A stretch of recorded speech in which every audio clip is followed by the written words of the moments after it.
Chapter 1471. The wizards of Sassard stared at the sizable fleet in a daze. Between the overgrown branches, silver warships reflected the sun's rays, sparkling with a clear radiance. That was the Kanaki's fleet. Among the Buga craftsmen, Kanaki's floating warships were one of the most advanced. Although the wizards of Sassard didn't want to admit it, they had to admit that the Tanajal's fleet was even more powerful than theirs. This was what angered the wizards of Sassard and Vladimir the Great. They thought that William had betrayed the Buga. That's a fleet that the Kanaki helped the mortals build, and it's the only army in this fortress that poses a threat to us. That's why we can't invade this fortress from the sky. The leader of the wizards turned around. Check if there's a forbidden zone for teleportation magic. Soon, expressions of shock appeared on the faces of the adepts. There's no forbidden zone for teleportation? These mortals. The leader of the wizards couldn't help but laugh bitterly. But it was understandable. After all, in the mortal world there were only a few wizards who could cast teleportation spells. Setting up a forbidden zone for teleportation would cost a lot, not to mention covering such a large area. Mortals had their own way of thinking. Their way of fighting was very different from the wizards, so it was normal for them to think this way. He pointed at a place. We'll teleport to the middle of the branches first. Understood. The light spirit had created a huge cavity in the interior of Valhalla. Countless branches extended from the tree walls, coiling around the bottom of the cavity like aerial roots. There, several dozen giant magic engines were rumbling all day long, converting the pure mana from the magic crystal ores and pouring it into the crystal tower in the center. Above the cavity, a dazzling artificial sun was suspended. Countless light spots flew around the artificial sun, illuminating the interior of the cavity as bright as day. Below the crystal tower, the light spirit Monica was talking to a blurry white figure. The energy efficiency of the slate is beyond our imagination. At this rate, the bottom layer of the network will be fully charged. However, you have only just gained consciousness. It will take some time for you to familiarize yourself with your body. The figure slowly nodded. It seemed to be a young girl with long hair draped over her shoulders. She was wearing a green leaf robe, but her figure was blurry and shrouded in a white light. Do you want to check your body again? That's good as well. The faster you familiarize yourself with it, the faster you can make it move. Even though this is only Valhalla's initial form, from the moment you were born, it already possessed the embryonic form of that super fortress of the past. The girl slowly closed her eyes, but after a while, she suddenly opened them strangely. What happened? I sense an unfamiliar intruder. Intruder? Monica was stunned. What kind of person is he? They seem to be the silver folk, but their bloodline seems to have deteriorated greatly. I can feel the aura of a manager from them. They should be the descendants of the observers. Oh, the Buga people. Monica thought for a moment and said, the uninvited guys should be the people from Taraki. Can I take a look at them? The girl nodded. After a while, Monica saw 7 or 8 gray-robed wizards appear in the light screen in front of her. They were in the nearby hills, drawing a magic circle on the ground. Even though the light spirit did not recognize the magic circle, it did not stop her from guessing that it was a teleportation circle. It really is these guys. Monica, I don't like these people. They are spying on me without my permission. They seem to want to teleport into my body. Can I refuse their teleportation request? I don't like it either. Monica frowned. Can you deal with them? Yes. Oh, but wait. The light spirit suddenly thought of something. No need to go through so much trouble. Send them to Area 41. The girl thought for a while. Valhalla was like a body to her. However, Area 41 could only be regarded as a subsidiary building of this fortress and was not in her body. She thought for a while before she remembered that place. Mr. Babu, please allow me to disturb you for a moment. Lady Monica asked me to send some intruders to you. Is that okay? The giant craftsman Babu was completing his meditation for the day. The cloud giants did not need to eat and rarely needed to sleep. Tiamat's network would automatically transmit energy to them. However, in the morning of the day they would meditate and pray. Such religious rituals had been passed down for thousands of years and had long become a tradition in the blood of every cloud giant. However, the girl's voice still made him look up. He replied gracefully, Lady World Tree, it is the honor of the giants to be able to serve you. Those intruders, where are they? As soon as the gray-robed wizards stepped into the teleportation circle, the scenery in front of them blurred. However, what reappeared in their vision was not the tree hall in the middle of Valhalla, but an even more magnificent classical marble palace full of classical beauty. Every single one of the pillars that supported the vault was shockingly huge. They were so huge that one had to raise their heads to look at them. They were arranged one after another, densely packed together. The cloud patterns on the floor of the hall set off the floating clouds outside the rows of pillars. It was like a legendary temple in the clouds. Every piece of furniture in the hall set off the insignificance of the wizards. The gray-robed wizards were completely stunned. This was the residence of the legendary giants. What kind of place did their teleportation spell bring them to? However, they immediately understood. A giant in a white robe with curly hair slowly walked out of the darkness and came to them. The giant had long, bright golden hair and eyes as blue as the sea. His clothes were as white as snow, and every crease seemed to be filled with golden threads. They sparkled under the sunlight. His bearing was graceful and noble like an elegant statue. This was not the legendary man-eating giant in the wilderness, nor was it the despicable and cruel descendant of the legendary giant gods. It was a real giant, a cloud giant. The giant looked down at these tiny invaders. "Buga people, Taraki people," the giant said one by one. His voice was like thunder echoing in the hall.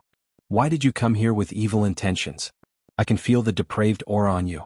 Have the proud silver folk of the past also surrendered to the Twilight Dragon?" The sorcerers were all stunned. They looked at each other.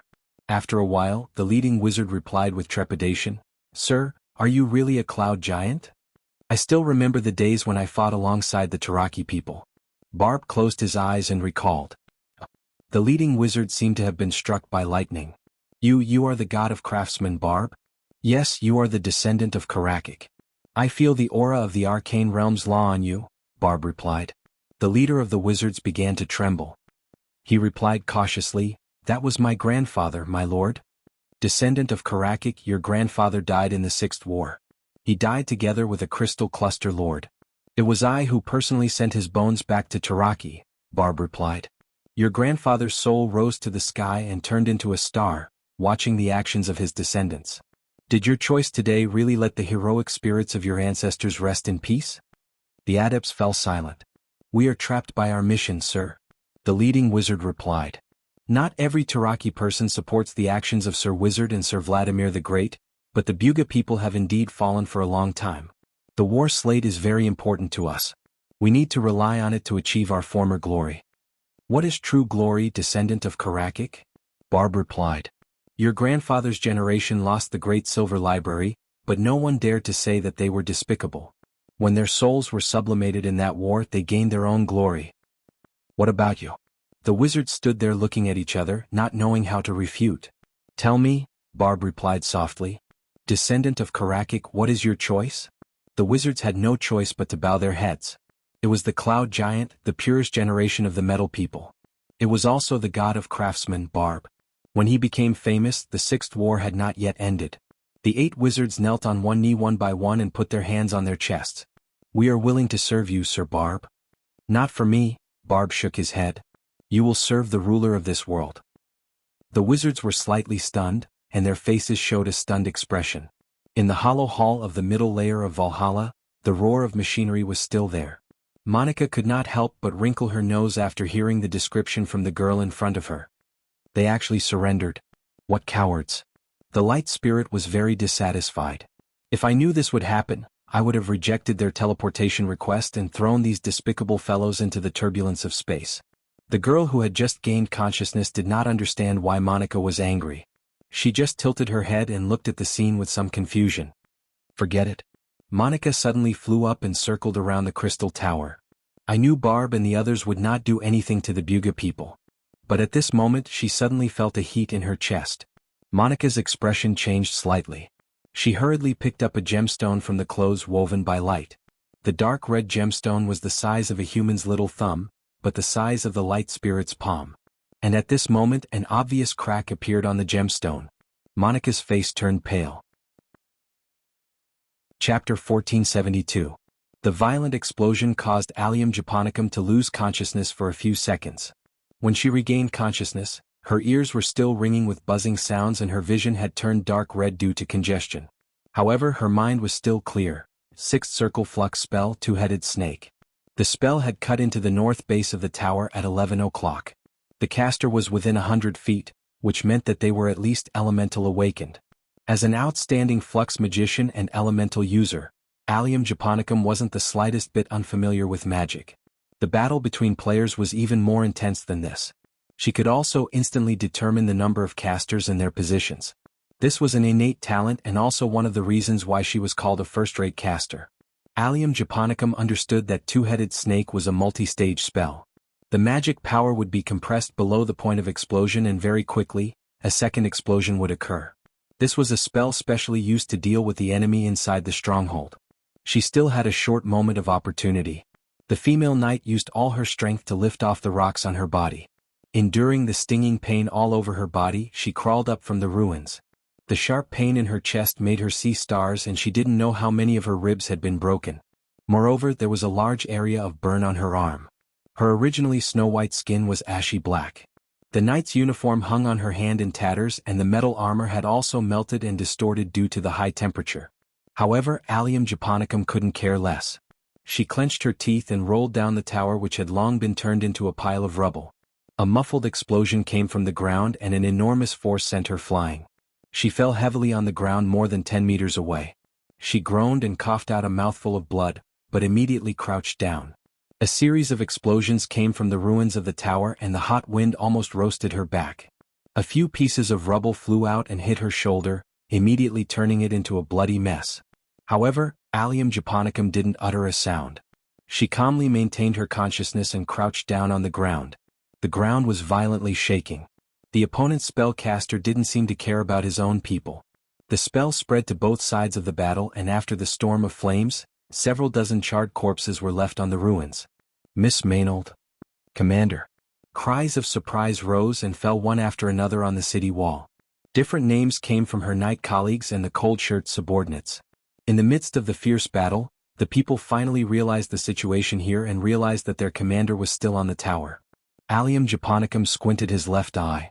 Blood flowed out of his eye and dyed half of his face red. In his blurred vision he saw someone running in his direction. At the same time, a red flag was raised on the city wall. It was the Redos flag. The veteran of the November War decisively took over her command. Allium Japonicum breathed a sigh of relief. Another fireball exploded on the city wall, and several knights perished in the sea of fire. More people were blocked on the other side. Narrowing her eyes, Allium Japonicum understood that the enemy had locked onto her position. It seemed that not only Oberway, but there was also a traitor among the people around her. But this was not surprising. Maynold was originally a member of the royal faction. There was no guarantee that there was no spy among her personal night guards. She remembered that one of the guards was Oberway's second son. That young man was one of Maynold's many admirers. Allium Japonicum squinted her eyes and remembered that the young man volunteered to scout before the battle began. He had not returned yet. Presumably he would not come back. Judging from the direction of the attack, the rebels had at least crossed the Orda River. It was impossible for them to sneak past Fort Paris without alerting anyone. They had spent at least a week planning the attack and they had to hide it from everyone. This meant that there was a problem with someone important in the whole process. Allium Japonicum did not expect that Oberway would betray the royal family of Covardo. In the past, this lone wolf of the kingdom did not hesitate to break ties with the royal faction. He insisted on standing on the side of Her Royal Highness, and finally died in the Battle of the Crimson Canyon. He was the hero of the Erewhon people. Why did history have such a big deviation? Did the Bugas have such magic? But there was no doubt that the enemy's target was her. The Bugas wanted to destroy the Tanajal people's resistance. Allium Japonicum felt a little regretful. If she had known this would happen, she would have listened to Monica's advice. But there was no if in history. She could not have imagined that she would fall into such a trap when she was just helping the retreat of Minta. There was a tower at 11 o'clock. After a few rounds of fighting, it fell into the hands of the rebels. Allium Japonicum silently calculated the direction of the attack. At the same time, her right hand reached to her waist and pulled out a crossbow. It was an exquisite weapon. The crossbow was made of steel, and the bowstring was woven with animal tendons and fibers soaked in oil. The crossbow was also engraved with magic patterns and magic circles. It was a weapon that she had made herself. She put the crossbow close to her mouth and tried to bite the bowstring with her teeth. Then she took a magic arrow from the wrist guard on her wrist and pushed it on the rail with her chin. Allium Japonicum hid the crossbow under her body and took out another crossbow. She loaded it with the guidance arrow that she had commissioned Tamar to make. Finally, she took out a third crossbow from her calf. This crossbow was much bigger than the previous two. It looked more like a light crossbow. She spread out her 4 arms and carefully pushed a black-bladed crossbow bolt onto the trajectory. Allium Japonicum placed the 3 crossbows in front of her and took a deep breath. She seemed to be talking to herself. "I'll leave the rest to you, little girl. None of us want to die, right?" What a lucky fellow. When the magus in the tower saw Allium Japonicum escape, he only thought that it was a fluke. He leapt out of the tower with his staff in hand and landed lightly on the city walls. The battle on the city walls had long since ended, leaving only smoke and charred corpses. However, an endless stream of rebel soldiers were climbing up the city walls, quickly blocking the path ahead. The magus' expression was cold as he pushed with his hand. An invisible force threw the soldiers off the walls. The noble soldiers immediately broke out in an uproar, but the knight among them immediately reprimanded them to prevent them from throwing their lives away. The knight looked at the red-robed magus with some fear, and they spontaneously ordered their attendants to open up a path for him. A strange scene appeared on the city walls. A magus passed through the chaotic army in an orderly manner, neither too fast nor too slow. The streets near the city walls were already filled with smoke and dust. The magus slowly passed through the buildings that had been reduced to rubble, and soon saw the female knight lying motionless on the ground behind the smoke. He recognized that it was the main target of his trip. He shook his hand and a scroll slid down from his sleeve. He stopped 30 or 40 feet away and pointed his wand at Bai Jia while chanting in a low voice. However, the female knight had already gotten up from the ground, a crossbow in her hand. Without a second thought, she pulled the trigger. It was a movement that had been perfected over and over again. In any place in Aween, it would be difficult to find such a perfect tactical movement from any lord's knight. The owner of the crossbow had once graduated from the Royal Knight Academy with the best results. She was also the captain of Her Highness Knight Guards. At the age of 19, the female knight was already one of the best among her peers. Her name was Maynard.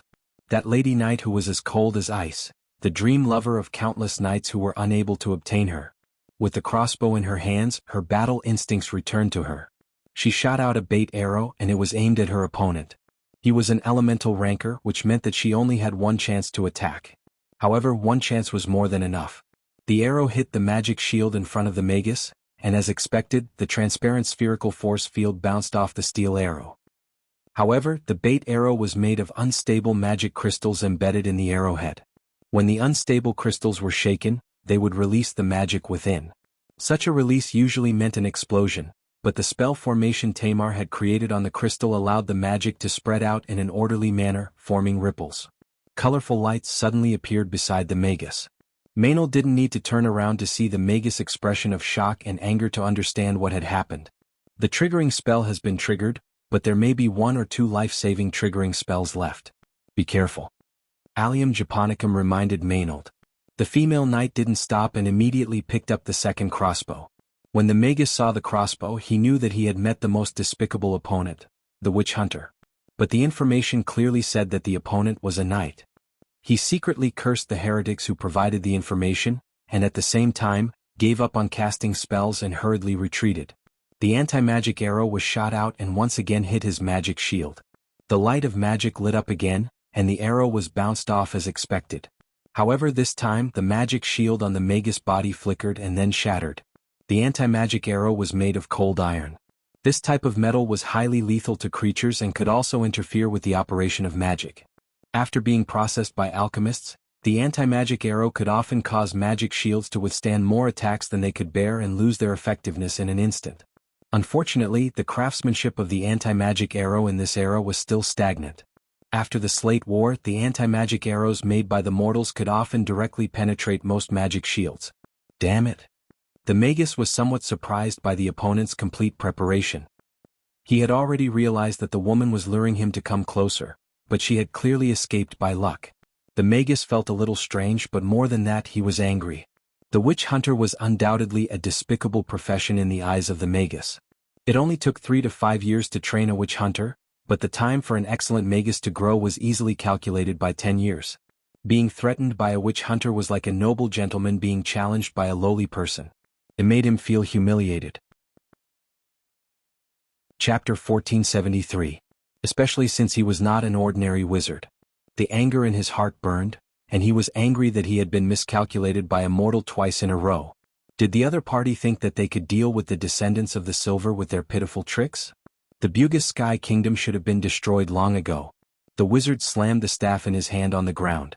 There was no trigger spell, no magic shield, but he still had magic items and all kinds of storage items. If one were to say who was as rich as a country in this world, then except for the ill-gotten wealth that the dragons had plundered everywhere, the craftsman wizards were the undisputed number one. And the ingenious Bugas would not simply store their treasures in dark caves like the miserly dragons. They had not seen the light of day for thousands of years, and they were better at using their wealth than anyone else. Almost every Buga was armed to the teeth when they went out. Therefore, in the thousands of years of history, there were very few Buga sorcerers who died by accident. Almost every craftsman sorcerer was synonymous with a long life. But that was all in the past. Just like what this wizard never thought was that his opponent was not a witch hunter. The other party's soul once belonged to a wizard and was far better than his. No one in this world knew their opponents better than the wizards themselves. What's more, in another time and space, there were countless silver folk who fell in the Slate War. The staff touched the ground and a visible shock wave spread from that point, pointing straight at Maynard. But the female knight had already turned over from the ground, twisted her posture in midair, and rolled to one side, narrowly avoiding the shock wave and landed on the ground. At the same time she held up the third crossbow in her hand, which was also the largest one. There was a blade-shaped black bolt on the crossbow. When the wizard saw the bolt, his face changed dramatically. Fenrir's tooth. He almost screamed. He could not understand in his dreams why a mortal would have such a terrible thing in her hands, and why this woman knew that Fenrir's tooth had a destructive effect on the Bugas. Subconsciously, he stepped back and activated the teleportation array on his robe. However, it was still too late. Maynard pulled the trigger and fired the last bolt. She didn't even aim at the wizard. It just flew past him like a sharp blade. The lines of law that had just lit up around the wizard seemed to have been cut off by this blade, and they all dimmed. The gray robe, magic staff, rings, and necklaces on his hands all lost their luster, as if they had turned back into ordinary objects in an instant. The demonic wolf Fenrir's fangs, which had the power to bite through all the laws, instantly erased the connection between the Tiamat law network and all the magical items in its path. Other than the divine weapons that had their own set of laws, all the items below the level of ancient items were rendered ineffective. But if any random Buga wizard had a divine artifact, Allium Japonicum felt that he could die without regrets. Clearly the other party didn't. There was a look of extreme horror on the wizard's face. He threw away the magic staff in his hand in a panic. At this moment, it had become an ordinary wooden root, and then turned to flee. He now regretted it. Because of his previous arrogance and rudeness, the mortal soldiers and knight were too far away from him. Those who could protect him now didn't even notice the changes that had happened here in an instant. No matter how good the Bugas were as the silver folk, a wizard was still a wizard. At this distance, a wizard who had lost all his defensive abilities could not be a match for a swordsman. Maynard casually tossed her crossbow aside, drew her knight's rapier and shot out like an arrow. She was already close to elemental awakening, and a distance of a few dozen feet was nothing more than an instant for her. At the last moment, the wizard struggled to cast a low-level lightning-type spell, but the sparks only made the female knight frown. Maynard's steel-like will allowed her to break through the spell and stab her sword into the wizard's chest. The Buga Magus screamed in agony, his silver-gray eyes revealing a look of disbelief. He reached out helplessly as if to grab Maynard, but could only wave his hand in the air in vain, making a hoarse sound in his throat. Indifferently, Maynard pressed her hand on his shoulder and pushed him forward. She pulled out her blood-stained sword, and the Magus's corpse fell backward. His unreconciled and empty eyes were still staring at the sky. He probably never dreamed that one day he would die at the hands of a mortal. The moment the wizard fell, the rebels on the city wall finally noticed the movement in this direction. The private soldiers cried out in alarm, and the knight in that direction immediately realized that something was wrong. They immediately directed several small teams to surround this direction. After Maynard stabbed the wizard to death, she knelt down as if she had lost all her strength. She knew that she had to run immediately, and the nearest reinforcements were far further away than the rebels. If she did not retreat, she could only close her eyes and wait for death. But she could not move a step no matter what. The previous explosion had already seriously injured her, and killing the Buga wizard had exhausted her last bit of strength. She could only watch as the rebel soldiers rushed towards her. Maynard could even clearly see the excited expression on the face of the soldier closest to her. He raised his spear and tried to stab her, but Maynard only gently moved to the side. Her left hand gripped the shaft of the spear, and she threw the sword in her hand forward with all her might. The sword pierced through the soldier's face. The soldier screamed in pain and fell on his back. The female knight switched the spear in her left hand to her right, knelt on the ground, and swept the soldiers in front of her to the ground. She was already an arrow at the end of its flight. She only wanted to buy a moment either to be saved or to die fighting. Maynard felt that she had no regrets in her heart. It was just that she could no longer see the ideal heroine that Guy had promised, and she could no longer see whether he had achieved all this out of his own ambition or out of faith. She really hoped that Her Royal Highness could live on and see all this for her. A knight finally rushed to the front. Maynard was slightly disdainful. These noble knights had long fallen. Many of them had inherited this identity from their fathers, but how many of them had the spirit and strength of the first generation of knights? Looking at the guy in front of her, he seemed to be fully armed, but his footsteps were light. At first glance, it was obvious that he had not undergone much systematic training. The female knight crossed the spear, and with a slight feint, she deceived the other party's attention. She pushed forward, and the spear directly pierced the armor on the other party's chest. The man groaned, probably not expecting to die in such a situation. He stared at Maynard in horror. The female knight's heart was as calm as a dry well. She thought in her heart. She was about to pull out the spear, but when she exerted her strength, she could not pull it out immediately. When she looked up, she was shocked to find that the descendant of the noble knight, whom she regarded as a playboy, was holding the spear that she had pierced into his chest, preventing her from pulling it out. Maynard's heart was suddenly alarmed. The guy in front of her did not seem to have such willpower. She had clearly pierced the other party's heart with her spear accurately. How could the other party still have the strength to do such a thing? She subconsciously let go of the spear, but it was still a little late. The long sword in the man's hand had already pierced through her chest. Warm blood flowed through the silver armor and flowed down along the wild grapevines and the silver lily leaves like a stream, gathering into the armor at his waist. Maynard opened her mouth slightly. She felt that the blood seemed to have poured into her lungs, causing her to cough violently. She felt the long sword being pulled out of her breastplate little by little, just like the flame of her life fading little by little. The world seemed to be gradually falling into darkness. In the last sight, the female knight saw her opponent pull the spear out of his chest lightly, without even a drop of blood. So this is the monster from Yenbao. Maynard felt herself falling into a deep sleep as her consciousness blurred. She fell heavily on the ground covered in rubble. Am I going to die? So this is the feeling of death. It's actually a little warm, she thought.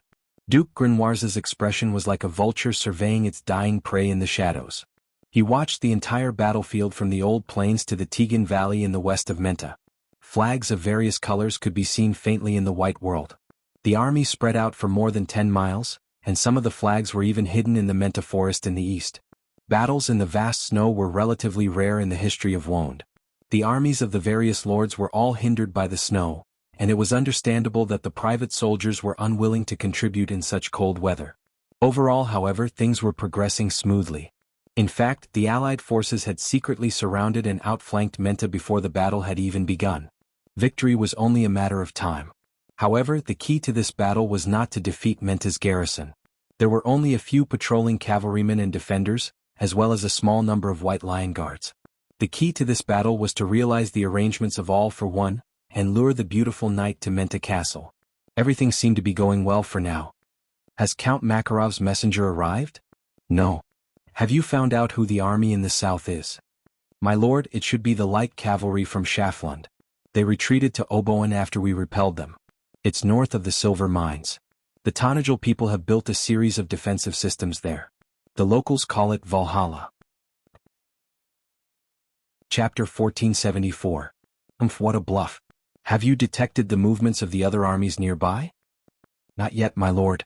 Any news from Sir Sar and Sir Cade, who attacked Fort Menta? Not very good, my lord. The attack has been thwarted. What's wrong? Duke Grenoelson's expression turned cold. According to Sir Sar, the opponents are very experienced and have a strong sense of resistance. They are fighting the two knights' armies in every street, and their progress is very slow. Moreover, the opponents have the help of the witches, and they can often take back the line of defense that we have already taken. Nonsense, a middle-aged noble beside Duke Grenoir said coldly before the Duke could speak. Count Tonajal's most elite White Lion guards and the cavemen have not left Abes. The ones left in Menta are only the local patrolling cavalry and guards. There is no experienced army. These selfish fellows only want to preserve their own strength.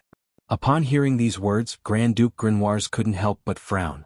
Although he agreed with this statement, Sar and Sir Cade were his men after all, and it was not Sar's turn to speak. He was just a despicable man who usurped his brother's position. If they did not have a common enemy, he would not even bother to associate with such people. The rumors about Yenbao also made Duke Grimoires fearful. He could not help but look back at the knight. His eyes fell on the knight's neck and cheeks, which were covered with silver and purple stripes. There were even pieces of fine crystal growing in some places. Duke Grimoires shuddered and took a step aside in disgust. What about the Buga wizards? The Duke asked, trying hard to calm his disgust. Are they not as good as the Tonajal witches? No. The knight was slightly hesitant. The Bugas seem to have lost a very high-ranking person. They are furious about it and are trying to find the murderer. Duke Grimoires was taken aback. He did not expect that there would be someone among the Tonajal who could kill a silver person. He could not help but be alarmed. He was glad that he did not get too close to the front lines. However, this also made the Duke frown. The strength of the Tonajal people was beyond his expectations. He originally thought that with the support of the Bugas, they should be able to easily take down their opponents, but whether it was in Randner or Lantan Island, the attacks of the nobles were a slap to everyone's face. Lantan Island was now a swamp that trapped the Grey Mage and all for one, not to mention that Randner's White Lion Guards were still stubbornly resisting, and the Count's deputy had yet to be captured. Even though Duke Grimoires did not say it out loud, he could vaguely sense that the Bugas behind him were becoming more and more restless with each passing day. He did not understand why, but the early start of the war against Trondheim was proof of it. This war should have only started after Randner and Lantan Island's plan was fully implemented. When he thought of the Tonajal fleet that was said to have fought against the Empire, the elite White Lion Guards and the subterranean dwellers, he could not help but feel an indescribable uneasiness in his heart. This was the reason for his gloomy expression. Duke Grimoires could only hope that All for One's plan would succeed. Our soldiers saw that it was Lady Maynard who killed the wizard. Duke Grimoires quickly asked, did the Bugas wizard catch her? The knight shook his head. Why did she run away? Duke Grimoires was disappointed. No, according to the soldier's description, the lady seemed to have died in the battle, but our people did not retrieve her body. What? At this time, Count Yenbao could not help but interrupt him in surprise. Can you really prove that she's dead? Although Duke Grimoires was dissatisfied with the second interruption, the news still cheered him up. The female knight Maynard should be the person with the highest position in Abies from the royal family of Covardo. If she died, the Abies would be without a leader, and the following war could be decided in one fell swoop. Should be, the knight replied. We should have been able to retrieve her body, but there was a sudden change in the battlefield. Our soldiers were attacked by a druid and were forced to retreat. A druid? It seems to be the centaur warrior that Lord Makarov described in the Loop of Trade Winds, but it's a female. She can use some strange abilities to trap our attack. She seems to have a companion who can summon the animal companions of the druids to attack us. How can there be a female centaur, you idiot? Duke Grimoires replied with a frown. I know it's a banshee. But I've never heard of a banshee in the forest becoming a druid. Does she really have an animal companion? No, my lord, those beasts were summoned by another person, the knight replied. Our soldiers saw it with their own eyes. She was also a woman, and she could command thousands of wolves to fight with us. Those seemed to be male wolves from the Black Forest. Male wolves? Duke Grimoires frowned. Ha, Count Yenbao didn't seem to care. Don't worry, my lord. That count has some druid allies who also appeared in the Battle of Ampere Seal.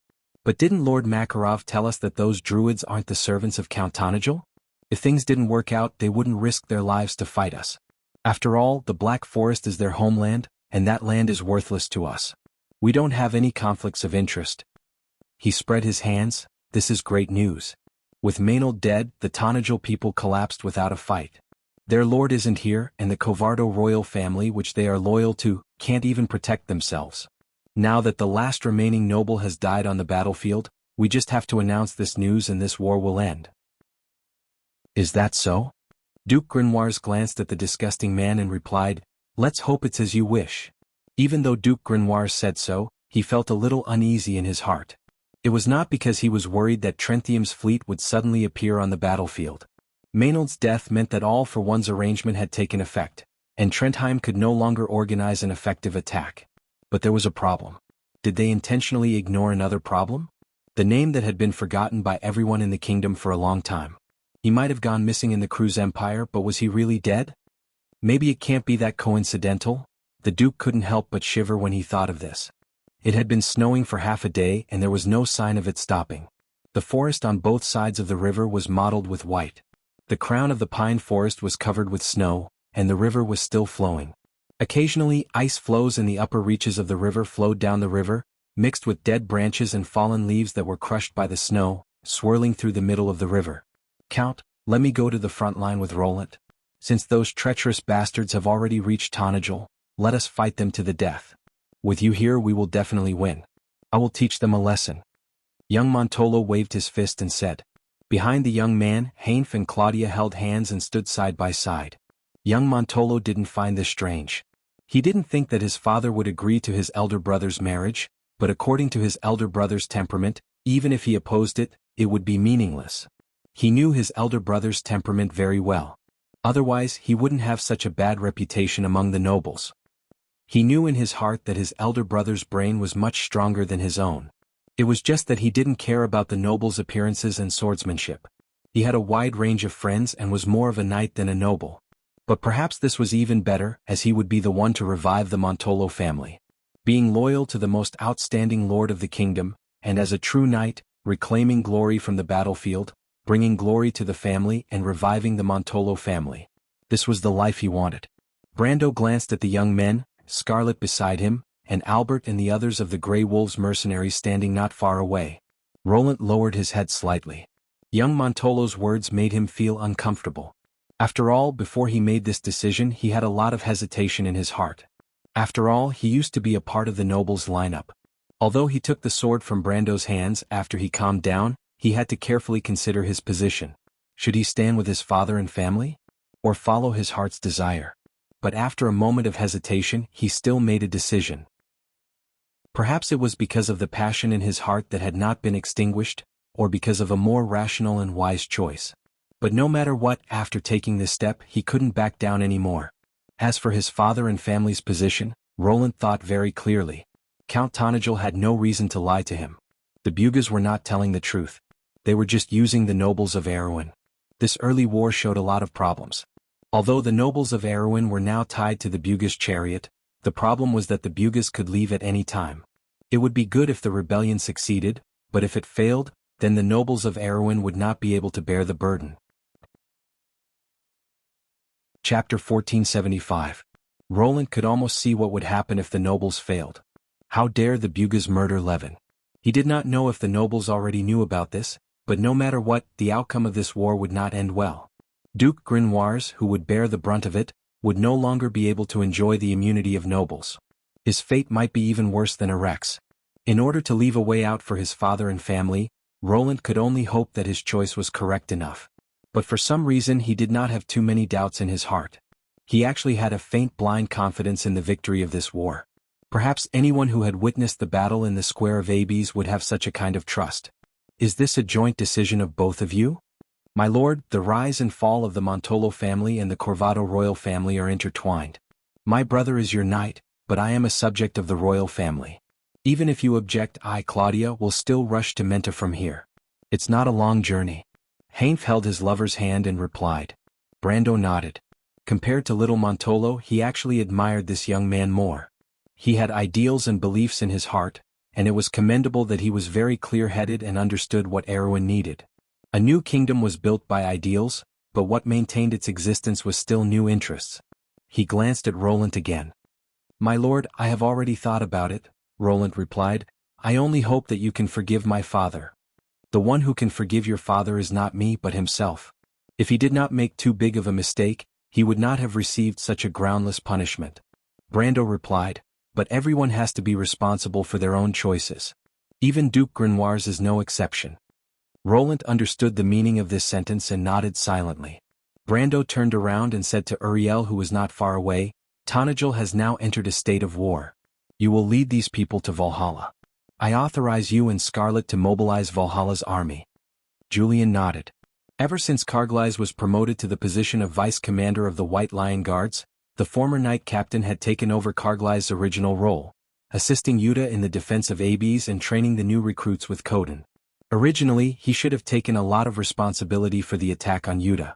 Fortunately, the Lord didn't blame him and instead gave him an even more important task, which made him feel flattered. However, he also understood that this was the time when the territory was in dire need of manpower. The critical situation was comparable to the First Tanajil War. If he couldn't earn an eye-catching performance in the upcoming battle to make up for his mistakes, he was afraid that his future would come to an end. Thinking of this, Julian couldn't help but feel his blood boil as he replied, "My lord, leave it to me and Miss Scarlet. But what about the defense of Abes? Lady Yuta is still unconscious. Should we leave it to Cornelius?" Brando shook his head. "I'm afraid Cornelius doesn't have a clue about the defense of Abes. I've already ordered Vern, who was stationed in Schaflund, to return to Abes. As for the defense of Schaflund, leave it to Koden for the time being." "My lord, then you?" "It's faster for me to go to Maxen alone." Julian was stunned. Although the journey from Gar's ferry to Maxen was short, it would take at least a few hours. Wouldn't it be much more efficient to return to Valhalla and use the airship to teleport? Although the airship fleet had to protect the safety of Valhalla and couldn't be fully mobilized, it wouldn't be a problem to mobilize a subfleet. In his memory, although his lord had the strength of an elemental awakened, even an elemental awakened powerhouse wouldn't be as efficient as an ordinary person. They couldn't possibly run all the way, and even if they did, they would only be slightly faster than the horses used to deliver messages. "Do you need horses, my lord?" Julian hurriedly asked. "Gar's ferry should have some spare war horses." Brando shook his head and made a gesture, interrupting Julian's words. It was at this moment that he suddenly heard a voice in his mind. "Heavens, it really is you, my lord." Monique's voice trembled with joy. "You're finally back." "What's wrong? Did something happen, Monica?" Brando frowned. He didn't expect Valhalla's telepathy to have expanded to such a large range. When he left Tanajil, he could only sense Monique's telepathy within the range of the world tree's trunk. However, he could faintly hear a trace of anxiety in Monique's surprised tone. "It's like this, my lord. I took the initiative to mobilize Valhalla's mana pool to expand the range of my telepathy. I originally wanted to inform Lady Yuta and the cave dweller leader Tajiv." "Speak slowly." Brando saw that Monique's tone was hurried and had a tendency to be long-winded, so he quickly interrupted her. "Get to the point. Something happened to Lady Maynard." As she spoke, the light spirit, Monica, told him about the life gemstone in an urgent tone. Brando's heart tightened. He already knew that something might have happened to Paris in the north, so even though he rushed here without stopping after settling the matter in Abes, he didn't expect that he would still be a step too late. Brando also knew that the main personality in Maynard's body was Baijia. With her skills and calmness, if something happened to her, it definitely wouldn't be a small matter. He couldn't help but feel anxious when he thought of this. He didn't have time to ask about the princess and Freya, and hurriedly spoke in his mind. "Monique, listen carefully.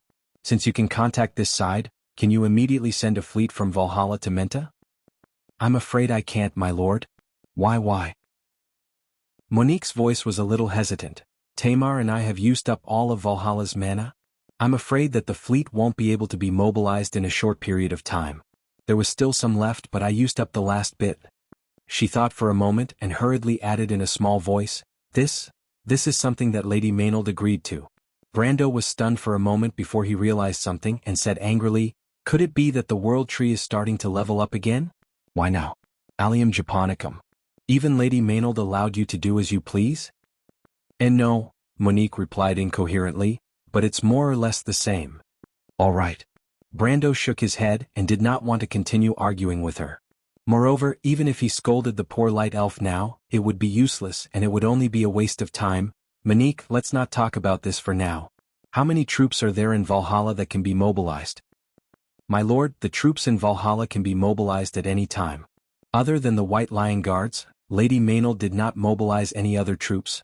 Monique's voice was obviously more confident when she mentioned this. She thought for a moment and replied, "Actually, there's another problem that I need to report to you, my lord." "What is it?" "Oh, that's why I'm looking for Lady Yuta and the leader of Tajiv. I need authority, my lord." "Authority?" "Yes, you know that I don't have the authority to command Valhalla in battle." "I need authority? Authority?" Brando was stunned. "Wait, Monique, don't you have the authority to mobilize the troops in Valhalla at any time?" No. Monique shook her head like a rattle drum. "I'm talking about commanding Valhalla in battle. not the troops in Valhalla. Commanding Valhalla in battle? Brando suddenly understood what she meant and said in surprise, "Wait, Monique, you're saying that Valhalla itself can be used in battle? But I remember that this isn't an ability that only a level 6 fortress has. Has Valhalla already grown to this level?" "It's still far from that, my lord," Monique shook her head, "but as the world tree, Valhalla is known as a fortress with life.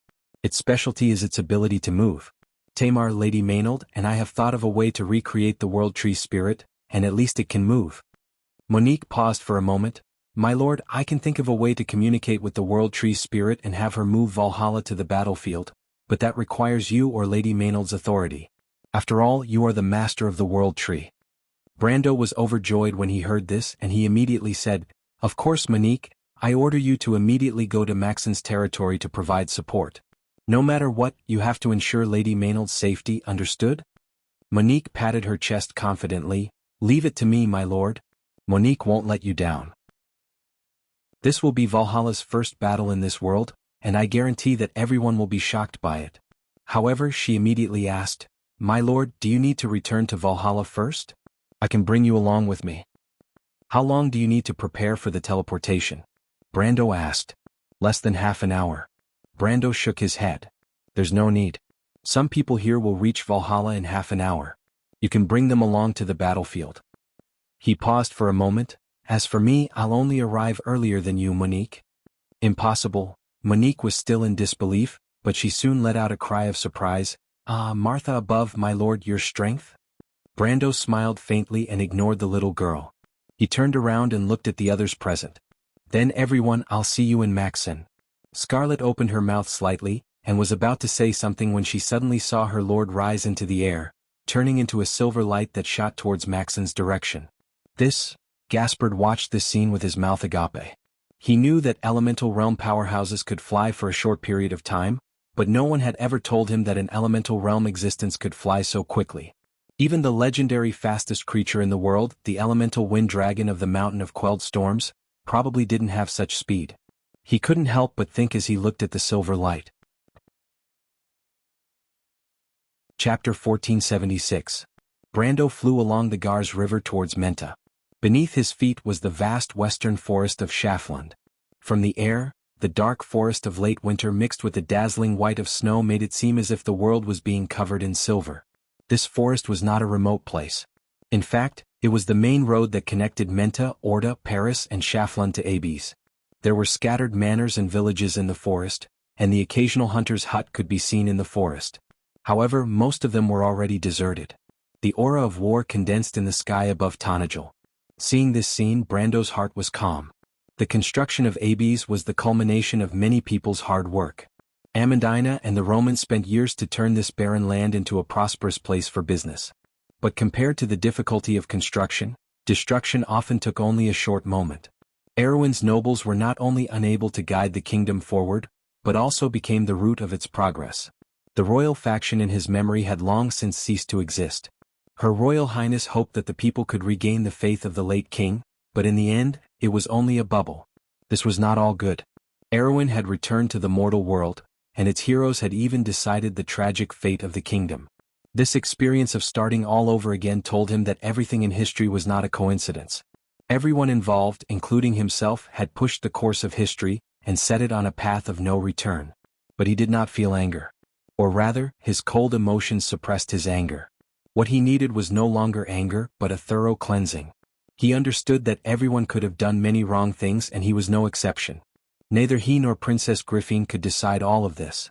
But since the nobles had chosen their own fate, then they must have expected the outcome of failure. At that moment, Brando understood that an era had passed, and the Erwin he was familiar with would also be gone forever. He had completely unfolded his web of laws, and the power of the sage shrouded the world. It was an aura that was close to that of a god, but it had fused with the origin of this world. This was the power of existence. It was supreme, but it existed everywhere and no one could detect it. When everyone was searching for the ultimate power, they did not know that they were already in it. That was the power of the entire world. In Brando's eyes, the sky above the forest formed a large net that constantly moved closer to the center. It was no longer made of continuous space but nodes. When he passed through these nodes, the scene on the ground seemed to automatically shrink from far to near to him. To an outsider, it was a point in the sky that continuously leaped forward, forming a straight silver line, like a meteor streaking across the sky, heading towards Fort Menta. That meteor. In the depths of the forest, a young man dressed in wolf skin pointed to the sky and shouted excitedly. Behind him, the middle-aged man with a frown on his face gave him a knock on the head. How can there be a shooting star in broad daylight? Hurry up. But it's real, the youth said, holding his head in grievance. The hunter looked up at the sky. Even in the gloomy snowy sky, the sky above Menta Forest was spotless. There was nothing in the sky. Thick clouds piled up on the horizon, and only palm-sized snowflakes drifted down. He sighed, this cursed weather. Is Lady Martha blind to let the good suffer and the wicked enjoy? I thought Tonajel would have a moment of peace, but these damned nobles want to take away the last hope of us refugees? Those nobles are the most despicable. They only dared to do this when the Count is not around. If the Count comes back, they'll be taught a lesson, the youth said childishly. His father, however, did not care. That was just wishful thinking. The nobles stood high and looked far ahead. If they dared to make a move, then they must have absolute confidence. Perhaps the Count was already dead. At the very least, even if the nobles lost, they would only be punished and have to pay for their sins. The king also needed the lords to rule his country. If the princess killed all these people, who would work for her? Would she choose talents from the commoners? How could there be any talents among the commoners? They were illiterate. Even he did not believe that he could stand shoulder to shoulder with the nobles, let alone rule this country. The nobles were always in cahoots. What could the Count change? He alone could not challenge the entire world of nobles in Erewhon. The older hunter had long passed the age of hot-bloodedness, and there were even some who looked down on the locals of Trentheim. The locals would boast about their lord as if he was a god in order to gain some pitiful vanity. He had seen it many times. In Brugloss and Ranner, where were the citizens who were not like this? Of course, the Count might really have some powerful aspects, otherwise he wouldn't have been able to turn the tide in Ampere Seal. But to say that he could make the Kurlutzians bow their heads and gain the favor of the high and mighty silver folk was a bit too much of an exaggeration. Even Marshal Darius could not do such a thing. How could his descendants do it? Each generation was worse than the last. The nobles fought for nothing more than for the purpose of fighting for power and profit. This time, the nobles banded together to deal with the Count of Tonajel because he stood on the wrong side. He had long heard that the Count was secretly drooling over the Princess Beauty, and could not help but shake his head inwardly. Heroes have a weakness for the charms of beauties, but that did not necessarily mean that he was a hero. Even he could see that the Covardo royal family was already on the verge of collapse, and the Count was so stubborn and foolish. He could not help but shake his head, hating himself for being blind and believing the nonsense of his fellow countrymen. He chose to move from Manorville to this place. He should have known that this was a place of trouble and chose to go to the north of Viro. If not for the fact that he was worried that those hateful skeletons would go north. The resentment in his heart turned into physical action. He kicked his half-grown son's butt and scolded him with the authority of a parent. Stop talking nonsense and hurry up and leave. If you fall into the hands of those damn rebels, you'll be in for it. Logically speaking, his son should have been obedient after he kicked him like that. But he didn't expect that this time the youth seemed to have become stupid. He didn't know that his butt had been hit, and he stood there in a daze without moving. What are you standing there for? The elder hunter snapped. Are you waiting for death? Who would have thought that his son would turn a deaf ear and stare straight ahead as if he had lost his soul? The elder hunter grew up in the forest. Although he was more familiar with the forests north of Manorville and Braggs, he had been exposed to the legends of the mountain people since he was young. Naturally, he knew that other than prey in the mountains, there were also some creepy places. In the north of Braggs, the forest there had been developed by the locals for thousands of years. Even the most remote places had hunter huts. Even so, there were still rumors of hunters encountering strange things. Every year, a few people would go missing, let alone in a remote place like Tonajel. He felt his hair stand on end and instinctively reached out to his son, pulling him back by the shoulder as he shouted, "What are you looking at? Get your ass back here." At the same time, he also looked in that direction. With one look, the father and son were stunned on the spot. It was a chaotic scene in the tree hall. The screams of the light spirits rose and fell one after another. Energy conversion to 86, 77, 65, 40, 33, 11%. Warp complete. Rematerializing. Valhalla taking root. Recalculating coordinates. Valhalla, be careful. Monique suddenly screamed. Ah! There was a panicked cry. The Odom stronghold is going to turn incorporeal again. Recalculate the coordinates of the 7th and 8th roots. Rematerialization complete. Mana consumption is over the limit. Warning, the 7th root's mana engine is overheating. The light spirit screamed in panic. That's the prototype that Miss Amandina provided. We're dead if it breaks. We're dead. Run. Shut up, you idiots. Monique was fed up with her brainless companions. That's not what we need to worry about right now. Inject the coolant, she shouted. Coolant injection complete. Temperature dropping. Mana estimated to be depleted in 20 seconds. Countdown commencing. 2019, 10-9. The 8th root has taken root. The 7th root has taken root. Odom Fortress is rematerializing. Cutting off mana output. Valhalla warp complete. Cooldown commencing. Recharge estimated to be completed in 15 minutes. The tall white-clothed girl finished her report in a flat tone, but her face was a little red. It was obvious that the previous dangerous scene was not completely without impact on her. She then closed her eyes to check the status of the fortress. After confirming that there were no errors, she said, "The fortress is in good condition. There are no abnormalities." Monica collapsed in front of the control panel under the crystal tower like a puddle of soft mud. The other light spirits in the hall also let out a sound of relief. Then they all fell to the ground one after another like drunken flies, as if they had just survived a disaster. Chapter 1477. Are the two of them all right? Sifrid looked at the radiant spirits with a puzzled expression. She blinked her large green eyes and asked in a soft voice, "What are you doing?" "Those two damn bastards." Monique jumped up from the ground and screamed in anger. But she quickly remembered that the radiant spirits were not at fault and returned to the ground. If they're not dead yet. It's fortunate that Valhalla reacted quickly, or else the 8th root would have crushed them into dust and become nutrients for Yggdrasil. Sifrid was a little worried.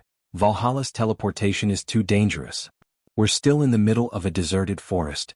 If we teleport to a densely populated area, won't there be a lot of casualties? Is there really no way to avoid it? How did the gods deal with it in the past?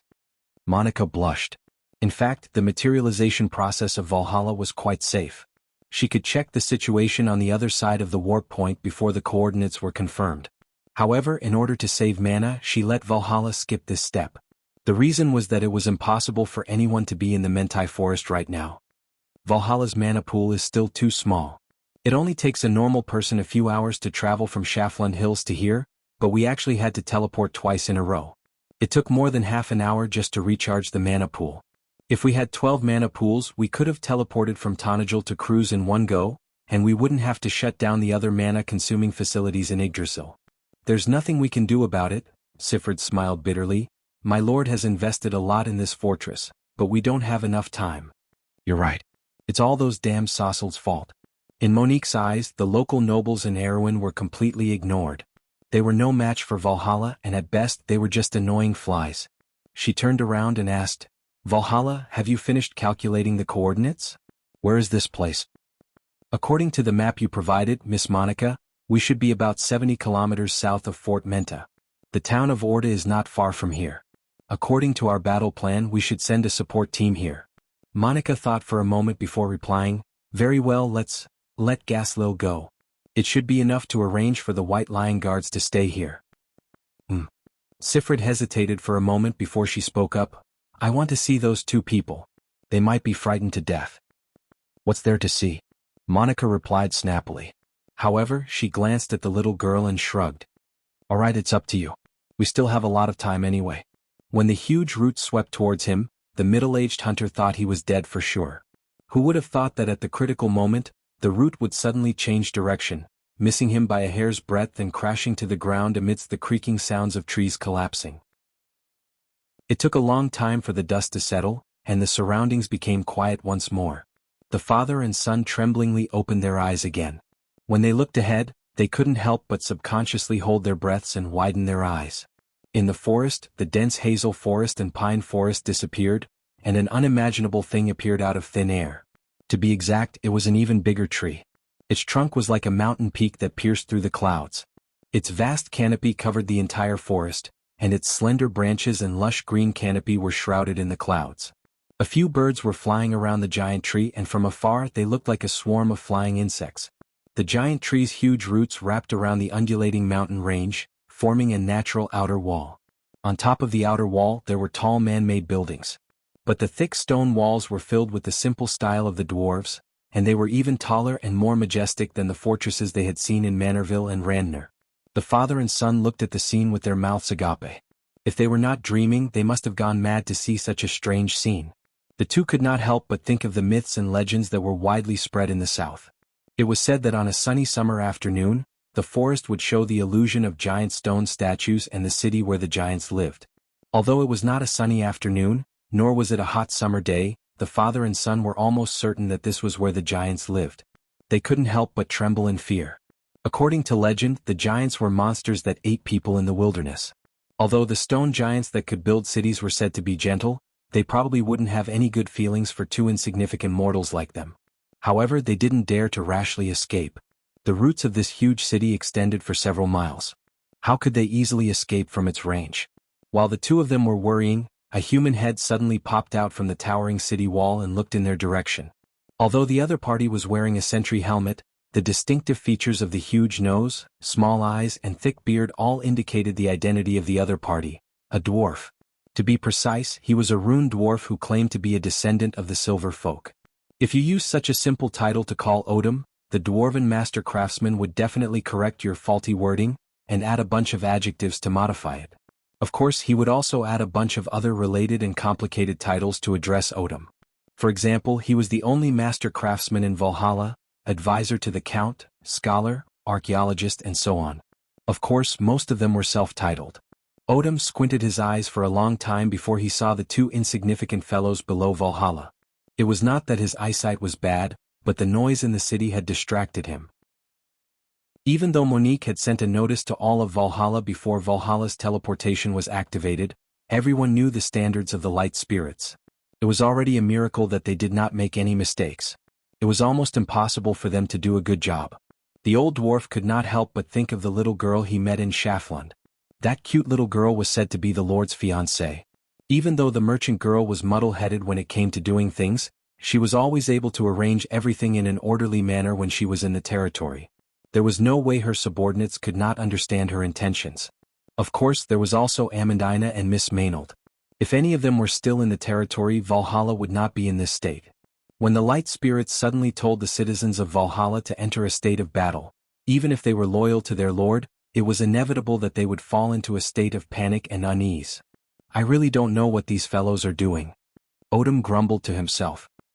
He then placed his hand on the battlements and shouted at the two pitiful creatures who were already trembling in fear, "Hey, are you all right?" The father and son hunters did not expect that a dwarf would appear in a city of giants. Weren't these two races irreconcilable enemies? It was said that a long time ago, during the war with the Twilight Dragon, the giants betrayed their dwarven allies in an important battle. Since then, they had lost their own civilization and degenerated into filthy, smelly, man-eating monsters that never bathed in the wilderness. After that, the dwarves swore to break off their relationship with the giants, and the giants and giants became mortal enemies. Could it be that this city of giants had been taken over by their enemies and became a city of dwarves? The middle-aged hunter had this ridiculous thought, but no matter what, dealing with dwarves was better than dealing with giants. With great difficulty, he finally calmed down the uneasiness in his heart. With reverence, he looked at the towering giant tree and fortress that suddenly appeared in the forest. He swallowed his saliva and was thinking about how he should answer or how to make the other party let him and his son leave. Suddenly he heard his son exclaim in surprise, "Oh my God, I understand now. This must be Valhalla Fortress. You must be the legendary dwarven craftsman who designed and built this fortress, Mr. Odom." The young man's eyes shone brightly as he looked at Odom, who was standing on top of the city walls. "I'm also an advisor to the count, a scholar, an archaeologist, and a master alchemist," Odom added in dissatisfaction. "Kid, I'm also an advisor to the royal family, but I didn't accept it. The Erewhon Geographical Association also invited me to become an honorary member, but I declined." "It's really you?" "Of course." Odom proudly puffed out his chest, but he quickly remembered that he had other matters to attend to and waved his hand. "All right, it's good that you're fine. Now please step back a little. I'm going to put down the gate." "Gate?" The father and son looked at each other. However, they immediately understood the true meaning of this sentence. The roots of the towering tree suddenly wriggled and extended from the stone wall that was originally tightly attached to it, as if a huge suspension bridge had been lowered. However, the size of this suspension bridge was a little shocking. Each of them spanned a distance of over 1,000 meters, and they were wide enough for carriages to pass through. The father and son hurriedly retreated, and soon they saw a flag on the towering city wall. It was the flag of Awin's royal family, the star, moon and lily flag. Then there was another flag, a flag of a white lion fluttering in the strong northern wind. A few knights holding flags took the lead and rushed down the city wall. Behind them were rows of knights in bright armor. They had silver heavy armor, enchanted capes and small shields, long white manes fluttering on their pointed helmets, and lion heads on their shoulder plates. All of these indicated the identity of this army. The White Lion Guards. Chapter 1478. Dad, look. Those are the White Lion Guards. The young man was trembling with excitement. I heard that they are Count Tanagel's personal night guards. The middle-aged hunter had a strange expression on his face. He seemed to want to say something, but in the end he did not. He could only stare blankly at the White Lion Guards marching down the huge vines that extended to the ground in an orderly manner. Throughout the entire process, there was no other sound other than the dull and uniform sound of their metal gauntlets. No one was whispering to each other, and there were none of the nobles' private soldiers or even night guards that they had seen in other places. Almost everyone walked past them without looking at them. There was no unnecessary eye contact, but the middle-aged hunter felt a chill run down his spine. He had seen Braggs's Southern Legion in Manorville before. Those night guards were considered elite. It was said that during the First War of the Black Roses, they had fought against the skeletons of Madara more than once. Compared to the private soldiers of the nobles who were defeated by the undead, they were considered elites. It was said that the Southern Legion had also stood against Count Tanagel in the war led by Duke Grinoires. He was not optimistic about the Count's future. No matter how powerful he was, how many private soldiers and night guards could he have? But now he could not think of any of these thoughts. He only felt a chill run down his spine as if he was sweating profusely. When Gaspard rode past the hunters on his horse, he did not think that they would have such complicated thoughts. He did not even look at them. There were too many hunters like them in the Menta forest. He was just a little surprised that they were still here at this time of the year. For the past 2 weeks, most of the residents in this direction had been evacuated by Yuta to the north and west of Abes. However, that was all he had in mind. Facing the chilly northern wind, he pulled down his metal mask, leaving only a pair of sparkling eyes exposed. Gaspard let out a long breath. The hot breath immediately turned into mist when it met with the cold, forming a thin white mist outside of his mask. He watched as the snowflakes fell on his metal armor and disappeared. He knew that this was another expedition of the White Lion Guards. But whether it was for himself or for the kingdom, this battle might have an unusual meaning. The backbone of the White Lion Guard's knight had a vague premonition that perhaps from this moment on, the future of the kingdom would take a path that no one had ever imagined. Countless people had been moving forward on this path, but they had lost their way. But at this moment the fog had dissipated, and they had finally taken a step forward. In this slight sense of unreality, Gaspard seemed to have seen another future. In that future the kingdom was struggling and burning in flames. Countless living beings were crying and screaming. He couldn't help but shudder. At the same time he returned to reality. Gaspard looked back at his subordinates. Most of the soldiers of the White Lion Guards were actually of the same age as him. Many of them even came from this land. As for him, he was just one step ahead of these people. Participating in the Battle of Ampere Seal was perhaps the greatest pride of his life, but this pride would continue today. The knight drew his sword and pointed it forward, letting out a deep roar from his throat. White Lion Guards, advance. It took the hunter and his son a while to recover from their shock. The White Lion Guards had long disappeared into the forest, and the young man was still restless as if he had not had enough. But his father had already sensed the danger. Such a military mobilization was not a small matter, and they had witnessed it with their own eyes, and this strange fortress. The middle-aged hunter even trembled a little. He held his son's shoulder in fear, afraid that he would be killed by the enemy immediately. The dwarf had already run down from the vines.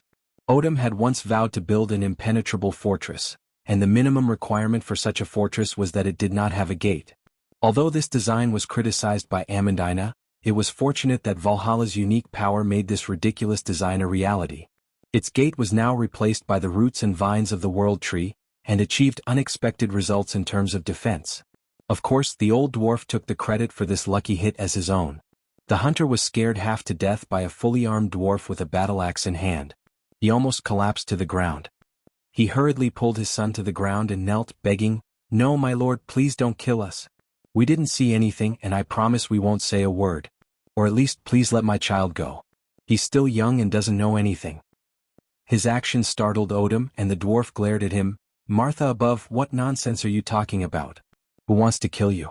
Valhalla is about to teleport and you can't stay here. Just as well there's a lord who wants to see you. Count yourself lucky, come with me to the city." "What? Can we enter Valhalla fortress?"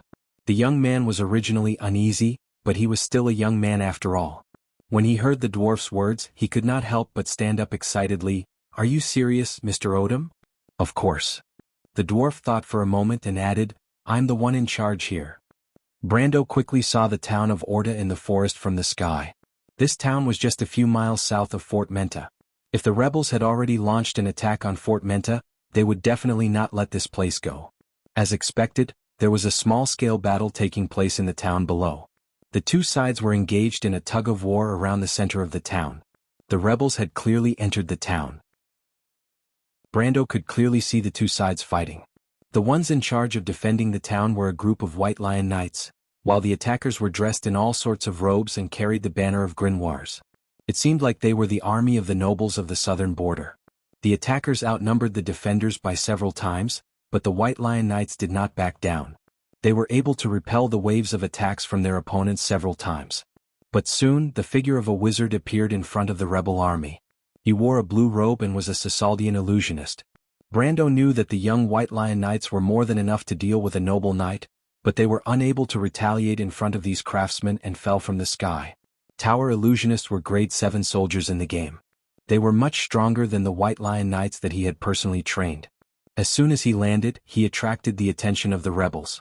The Buga wizards had their own means of communication, so they were naturally extra vigilant against this unfamiliar intruder.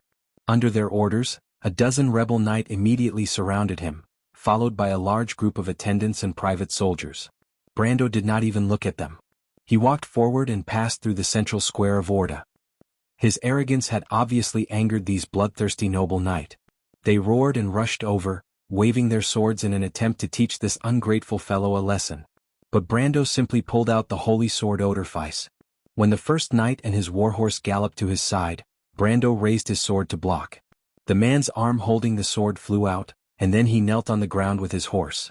The knight on the saddle was bound by the stirrup, but he still flew off the horse's back and landed heavily on the ground. The 100-pound armor crushed his spine. Brando continued to move forward, and the knight charging towards him was torn apart like broken puppets. They either lost their heads but still charged forward with their warhorses, or were directly split in half. It seemed like it was just a blink of an eye, and more than a dozen noble knights were all dead. For Brando, this level of battle was not worth mentioning. At this moment, even if he returned to Lushta, he could easily defeat the supreme powers of Cruz and the others. After returning to the modern world from the realm of stagnation, his biggest gain was a new understanding of the laws of this world. When he realized that all of this was a legacy from the previous era, the latent power in his bloodline seemed to have awakened. The power of law was no longer hazy to him like a cloud of fog, but the true truth. That power was so strong that sometimes it even gave him the illusion that he was drifting away from this world. He felt like he was a god. Although he was clearly in the modern world, he felt like he was overlooking everything from the clouds. There was a sense of distance between him and the continent of Wond. And the people around him felt it even more clearly, especially the people of the Grey Wolves mercenaries. Other than the previous feelings of gratitude and worship towards this lord, there was also a deep sense of awe. According to Haim's words, walking beside the Count was like accompanying a giant dragon. Every breath it took made one tremble with fear. Brando also felt the same way. He could feel the assimilation of this world. This was the instinctive closeness of the laws of Tiamat to the power of existence. He had experienced this feeling in the Amber Sword, but at that time, it was not as clear as now. The battle with the noble knight was not even comparable to the time he used to kill low-level monsters in the novice area. Even though the continuous short-distance jumps had consumed a lot of his power of order, it was still too easy to deal with these people. Chapter 1479.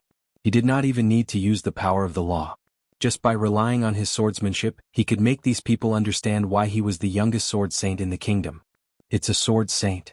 The noble knights finally came to their senses and began to retreat as their legs turned to jelly. They were not fools and naturally understood the real gap between them and a sword saint. There were only a few sword saints in the Great Erewhon, and there were many noble knights like them who were just waiting to die. As soon as the knight fled, the attendants, who had no combat power, naturally could not stand still and began to retreat. When they reunited, they were a mess, but when they retreated in an orderly manner like the tide, looking very experienced. Some of the veterans were said to have escaped from the First War of the Black Rose until now. Those who were lucky enough to survive the repeated defeats of the war were not good at attacking, but they must be masters at retreating.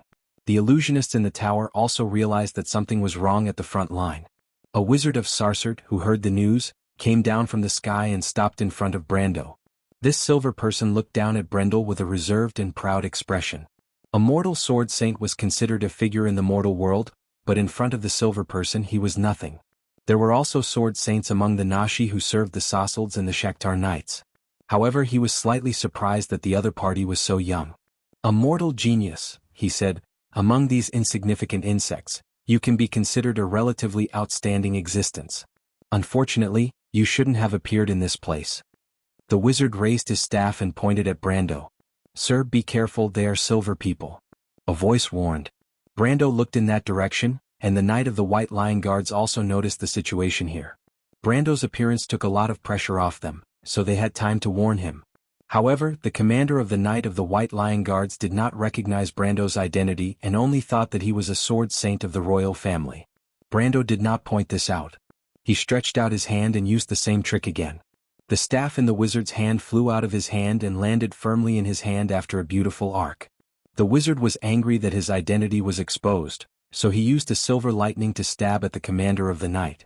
However, when the staff flew out of his hand, the lightning miraculously flew in a circle in the air and then came to Brando's hand. Brando held the lightning tightly. The lightning twisted and swayed in his hand like a struggling electric snake, making a buzzing sound and splashing platinum sparks, but it was unable to break free. So this is the power you're so proud of, Sarsard. Reckless, angry, blind, and arrogant. Is this what the knowledge you obtained from the White Tower tells you? Brendel looked at the Sarsard magus who was casting the spell. Is this the power you're so proud of, Sarsard? You. The wizard was so scared that he was incoherent, and his face was no longer as confident as before. Brando looked at him as if he was looking at a dead man. He was extremely calm, and the calmer he was, the stronger his contempt for the Sarsard alliance became. There had never been a silver person or a gold person who was so despicable. Go to hell and repent. Martha will prepare a place for you there. Brando loosened his hand, and the lightning flew out of his hand, flying towards its original owner at a speed 1,000 times faster than before. In the wizard's horrified eyes, the lightning pierced through his magic shield like a straight javelin. All the magic shields on his body were shattered in an instant, and the lightning penetrated his chest. He screamed and turned into a piece of charcoal, falling to the ground. Those who indulge in power will die because of it. The wisdom you obtained from the White Tower did not tell you this. Even an outsider like me understands the reason why the silver people are arrogant, Brando said indifferently. That is because they are excellent and dare to take responsibility. How can you compare to those noble people? The remaining illusionists were so frightened that they stopped in their tracks. The highest of the supreme, the wizards at the back were like birds startled by the twang of a bow. They turned around and fled. For a moment, the periphery of the forest flashed with the brilliance of magic. In just a moment, not a single Sarsard wizard could be seen on the battlefield. Brando did not pay attention to these people. Even the Bugas had retreated without a fight, and the remaining rebels did not dare to continue staying in the town of Orda. Orda was one of the most important roads to Menta, and if they could control it, they would be able to cut off the retreat of the Trendheim garrison in Menta Castle. However, everyone knew that they had to be alive to control this place. Besides, victory or defeat was Duke Grenoir's business. They just wanted a piece of the pie and it was not worthwhile to die for others. Therefore no one needed to command them. In less than a quarter of an hour, these people had all fled. Brando crossed the square and walked towards the commander of the White Lion Guards. He was bathed in blood and had many wounds on his body. There was also a broken arrow stuck in his right leg. Looking at the smooth cut on the arrow shaft, he must have cut it himself. He came to Brando with the help of several other knights and bowed to Brando. It was the most noble etiquette. Obviously, the captain of the night finally recognized Brando's identity. There were far more corpses of the rebels in the square than the White Lion Guards. Brando realized that his strict requirements for these young people and the high investment in the Tanajal territory had finally paid off. The White Lion Guards had become the seeds of a powerful army in the future of Erewhon. As long as they took root and sprouted, it was not impossible for the kingdom to have a military force as strong as the Cruz people. However, this army must be in the hands of people who had the ambition to revive the kingdom. Many people did not realize what had happened, but through word of mouth, the White Lion Guards who were guarding Orda finally understood the reason for the sudden end of the battle. There were more and more people in the square, and the young people of the White Lion Guards who were heavily injured came closer. My lord. The captain of the night was so excited that he almost could not control himself. He knelt on one knee in front of Brando. His action was like a signal, and all the young people on the battlefield knelt down one by one. Brando helped him up. "I'm back. As you can see," he replied. "The craftsmen of Sassard have despicably laid their hands on a mortal kingdom. The blood of the Silver Clan is no longer noble because of their despicable actions. You don't have to worry about Erewhon perishing because from this day onwards, from this moment onwards, we will make them pay with their blood. Those who have committed crimes will pay the price for their actions. I assure you." "My lord," the captain of the night asked excitedly. "Are we going to launch a counterattack now? Has our fleet arrived? Where are they?" Brando looked at him and at everyone present. They were all young faces and some were even younger than him. They were the faces of teenagers, covered in dust and blood, but their eyes shone with hope for the future. That hope was the love for this kingdom, for the homeland of the Erewhon people. There was no Erewhon people who were born inferior to others. This kingdom was the same. Their lord had proven this more than once in Ampere Seal and the Black Sword Fortress. If he could do it, so could they. Where we are and behind us is Valhalla. Brando stretched out his hand and a flag of stars, moon and lily automatically flew into his hand. The counterattack has already begun. If you want to share this glory with me, pick up this flag and return to the battlefield with me. Every knight raised the long sword in their hands. Their swords were the answer in their hearts. The fortress was shaking and dust was falling from the ceiling. Reto leaned on the perforation with a cold face, watching the situation outside. His men were good and once again repelled the enemy's attack. Those damned rebels retreated in a hurry after leaving a ground full of corpses. They even gave up a tower that they had previously occupied. However, the former mercenary known as the Red Copper Dragon did not look relaxed at all. Instead, he looked serious and dignified. Although the rebels' fighting spirit was shockingly poor, their advantage in military strength could not be ignored. In just a few hours of repeated fighting, the White Lion Guards and Menta's defenders had also lost a lot of men. Such a loss of men was undoubtedly one disaster after another for their already stretched military strength. In order to make up for the lack of military strength, they had to constantly shrink their positions. However, the depth of Menta Fortress was always limited, and Reto knew that there would be a time when they would have nowhere to retreat to. Within his field of vision, many of the walls and fortresses had already raised the flags that represented the nobles of the southern region. The flags of the White Lion Guards and the stars, moon and lily, fell from his field of vision one by one. He could not help but close his eyes tiredly. This was already the last fortress that led to Menta Fortress. The city hall and the patrolling cavalry camp could not be lost, or they would completely lose the initiative in this battle. However, hope was already so slim. Maynard told him that Valhalla would soon notice the abnormality here and mobilize troops to support them, but it would take at least half a day to get here from Schafland. Could they still fight for even 2 more hours? Chapter 1480. Have you found Lady Maynard? Reto asked in a tired voice when he opened his eyes again. The continuous battles made the veteran of the November War feel a little unbearable. After all, he was already old and no longer as brave as he used to be. The people in the room shook their heads in silence. Most of them had experienced the war for many years. As the lucky survivors of the war, almost every one of them was a warrior who had experienced hundreds of battles. The last time we saw Lady Maynard was at the north of Fort Menta. After the rebel army captured the place, a wizard blocked our way, and then the rebel army cut off our communication with the North Gate. Is there still a battle at the North Gate? The rebel army has surrounded the place. Have you tried to attack? We have, but the rebel army has invested a lot of troops there. We don't have enough people, boss. The fact that the rebel army is so concerned about this place means that Lady Maynard might still be alive. We must find a way to save her. Reto knocked on the dusty table and set the tone. Almost everyone in the room was his old friends, so he did not hold back when he spoke. But everyone in the room looked troubled. If the situation allowed, they would certainly save the commander at all costs. However, they did not even have enough troops to defend Fort Menta, so how could they send more people to support other places? Lady Knight is Her Highness' subordinate, but Fort Menta is His Highness' property. We are His Highness' retainers. Are we really going to give up this fortress for her? A voice in the corner asked weakly.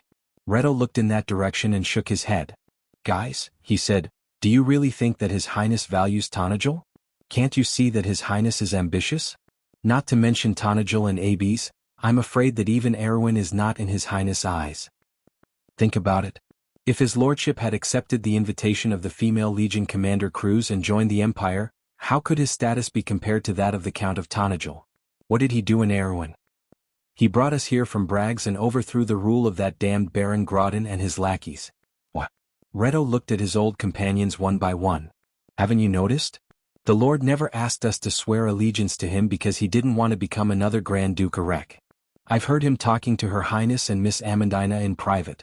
I think what they want is what we've been longing for since the long years of war.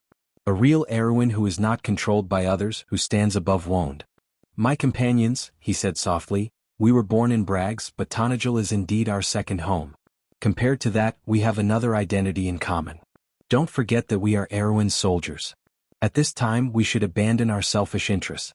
We are the Count's subordinates and we should stand up to prove his righteousness.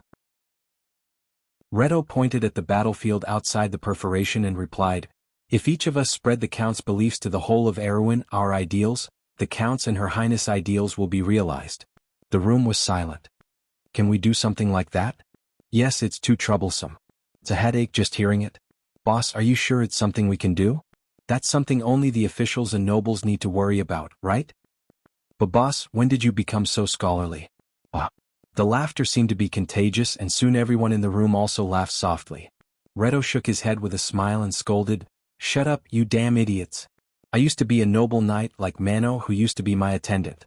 Following you vulgar fellows, I've even lost my old profession. Okay, stop talking nonsense. You are right, we are the Count's retainers, but since we are the Count's retainers, we have to carry out the Count's will. So, Miss Maynard, you have to save her even if you don't want to. Although everyone was joking on the surface, no one dared to oppose Reto's decision. People left the room in an orderly manner and began to gather their subordinates. It was as if they had returned to decades ago. It was nothing more than a battle. For the veterans, it was as natural as eating and drinking. You're awake? When Maynard woke up from her drowsy state, she saw a familiar face. It was a beautiful girl. She had a pair of bright, narrow eyes. When she squinted, her pupils were as black as ink. The girl's skin was inhumanly white and as delicate as jade. She had long, black sandalwood hair that reflected light like the stars in the night sky. However, Maynard's attention was attracted by the black gemstone on the girl's forehead. It was a long, narrow, diamond-shaped black crystal. The girl's face turned red with anger. She followed the female knight's gaze and recalled the humiliation she felt when she got the gemstone on her forehead. She snorted coldly. Ko Hua? Maynard was shocked by her own hoarse voice. She remembered what happened in Rushta and hesitated for a moment before speaking again. Where is this place? Did Menta fall? Am I your captive now? After you left Rushta, did you seek refuge with the Bugas? Or are they really in cahoots with the Twilight Dragon? I haven't fallen to the same level as those Sasaldians, Black Corfa replied with a hint of anger. You're such a hateful woman, just like that guy. Don't mortals have any sense of shame? I'm the one who saved your life. You're back? Maynard was stunned. Thank you. There was a sharp whistling sound outside. The catapult stone shells hit somewhere not far away. The house shook and dust fell. Maynard silently sensed for a moment before asking, so this place is still Menta. How long have I been unconscious? Are Mr. Reto and the others still resisting? Miss Ko Hua, can you take me to the city hall? I'd advise you not to entertain such delusions and I have no obligation to serve you, Black Corfa snapped. You're only alive because of sheer luck. If it wasn't for this guy, even if I arrived in time, you would have been dead by now. Maynard then noticed that there was a young man behind Ko Hua. When she saw him, she couldn't help but be stunned. That was because he was the second son of Oberwei, the young knight who left Menta Castle early in the morning to scout for information. The young man noticed Maynard's expression and hurriedly stood up, saying somewhat anxiously, "Miss Maynard, I know you're suspecting me and my father, but I can assure you that my father would never betray Her Highness. There must be something else going on." He hesitated for a moment, then gritted his teeth and replied, "I can guarantee it with my life." Maynard rubbed her aching forehead, finally recalling everything that had happened before she fainted. At that time she had almost thought that she had died at the hands of that monster. However, it seemed that many things had happened after she fainted. "Shouldn't I be dead?" Maynard subconsciously touched the wound on her chest. The sword wound was still there, almost piercing through her chest and abdomen. That sword should have pierced through her heart. "You should indeed be dead. This piercing wound pierced through your heart. To any mortal this is the most fatal injury." Black Kohua paused. "But the strange thing is that you're still alive. Don't ask me why, because I don't know either. Perhaps it was your Lady Martha who saved your life." Maynard was silent for a moment. There was a vague feeling in her heart that she could not grasp, but she could not say it out loud. "In addition, it was this guy who risked his life to save you from those monsters," Black Kohua continued. "Otherwise I wouldn't have the ability to do so. Those monsters are the fangs and claws of the Twilight Dragon. We call them the No Race. Other than the Goddess of War's unique imprinted weapon, no one can really kill them." Now even the No Race has reappeared. "I really don't know why Mother thinks so highly of you. It's just a small human kingdom. Whether it's the Sassalds or the fangs of the Twilight Dragon, you can't deal with them." Maynard sighed and said to the young man, "I can believe you, but you can't guarantee for your father. In any case, Mr. Oberway has an unshirkable responsibility for everything that happened here." "No," the young man shook his head. "Miss Maynard, something may have happened to my father." "What?" "Since Her Royal Highness and Prince Haruz left Tanajal, my father has sent me letters every week. On the one hand it's to let me know the situation in Ranner and Lantern Island, and on the other hand it's to keep in touch. However, I haven't received a letter from my father for more than a week." At first I didn't think anything was wrong, but I didn't expect something like this to happen. The young man was a little annoyed and replied with some worry, "It's all my fault, Miss Maynard. If I had been vigilant earlier, maybe this wouldn't have happened." "My father?" Chapter 1481. Maynard shook her head. She faintly felt that what the young man said might be true. She was also willing to believe that Oberway would not betray the princess. But there was no point in talking about this now. The worst-case scenario had already happened. What they needed to do now was to find a way to prevent the worst outcome. "Miss Kohua," she replied weakly, "can you contact Valhalla?" "Meh." Dark Kohua sneered and shook her head. "Of course not. What do you think the situation is now, human woman? We have been surrounded in this place to save you. Of course, the mortals outside can't stop me, but I don't dare to act rashly. Otherwise, the Sassaldians and the No Race will notice my presence and then we will all die." She paused for a moment. "Although I promised my mother to come and help you, I don't want to die with you." Maynard was silent.